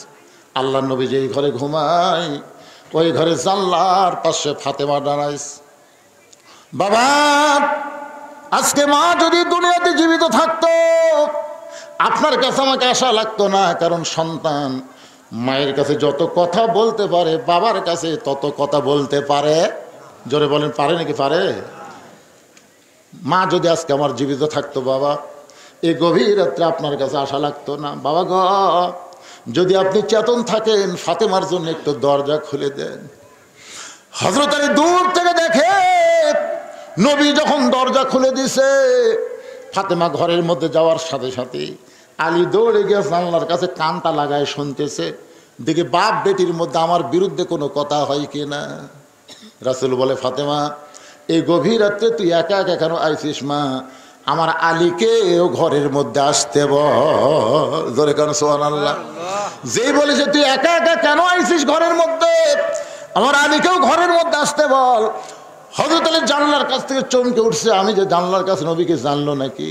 ফাতেমা বলে, বাবা আপনার জামাই কেমনে আসবে? বাবা আপনার জামাই ঘুমের মধ্যে আছে, হাসান হোসেন ঘুমের মধ্যে আছে, এই মুহূর্তে আমি একা একা আপনার কাছে আইছি। বাবা মেহেরবানি করে একটু ঘরে বাতি জ্বালান, মেহেরবানি করে একটু ঘরে বাতি জ্বালান। রাসূল বলে, ফাতেমা যদি আলী চেতন পায় তাহলে অবশ্যই তোকে সন্দেহ করবে, কি বলবি বল, তাড়াতাড়ি বলে যা। ফাতেমা বললেন, বাবু বহুদিন বলেছি, কাম হয় নাই, আজকে রাতের বেলা একটু আপনাকে দেখাবার চাই। রাসূল যেই মাত্র ঘরে বাতি জ্বলাইছে, সঙ্গে সঙ্গে ফাতেমা দুইটা হাত নবীর সামনে বাড়ায় দেয়। নবী বাতির আলোতে দেখতে পায় ফাতেমার দুইটা হাত গোস্তের টুকরার মতন লাল দেখা যায়। ফাতেমা রে, তোর হাতের চামড়া কোথায়? দুইটা হাত গোস্তের মধ্যে কেন দেখতে পাই? ফাতেমা বলে, বাবা জাতা ঘুরাইতে ঘুরাইতে হাতের মধ্যে ফোসকা পড়ে গেছে বাবা। এরপর পুরাতন জাতা ঘুরাইতে গিয়া আমার হাত ফেটে রক্ত বের হয়ে গোটা হাত দুইটা গোস্তের মতো। এই গভীর রাত্রে আপনার কাছে আইছি বাবা, মেহেরবানি করে 3 দিনের জন্য একটু খাবার দিবেন, 3টা দিনের জন্য খাবার দিবেন। আমার হাসান হোসেন যেন না জানে, আমার স্বামী যেন না বুঝতে পারে। সঙ্গে সঙ্গে রাসূল ঘরের কোনায় গিয়ে বলে, আল্লাহ, আজকে তোমার যদি মেয়ে থাকতো আর মেয়ে এসে যদি তোমার কাছে এইভাবে হাত দেখাতো, বলো আল্লাহ বলো তোমার কেমন কষ্ট হইতো। লাম ইয়ালিদ ওয়া লাম ইউলাদ, তোমার সন্তান নাই, তুমি কারো সন্তান না। আল্লাহ গো, দুনিয়ার কত ধনী ধনী যুবক আমার কলিজার টুকরা ফাতেমার বিয়ে করতে চাইছিল, কিন্তু তুমি আল্লাহ এমন গরিব ঘটকে, এমন গরিবের সঙ্গে ঘটকালি করলাম, সে আলীর সঙ্গে বিয়ে দিলাম, আমার ফাতেমার জীবনে কোনো শান্তি নাই। এই কথা যেই মাত্র নবী বলেছে, সঙ্গে সঙ্গে ফাতেমা মাথায় ঘোমটা দিয়ে ঘর থেকে বাইরে যায়। রাসূল বলে, ফাতেমা, আমি তো তোর বিরুদ্ধে বলিনি মা, তুই কেন ঘর থেকে বাইরে গেলি? ফাতেমা বলে, বাবা, আপনি একদিন আমাকে বলেছিলেন আল্লাহর পরে কাউকে যদি সেজদা দেওয়ার হুকুম থাকতো, তাহলে প্রত্যেকটা বিবিকে বলতাম স্বামীর পায়ে সেজদা করো।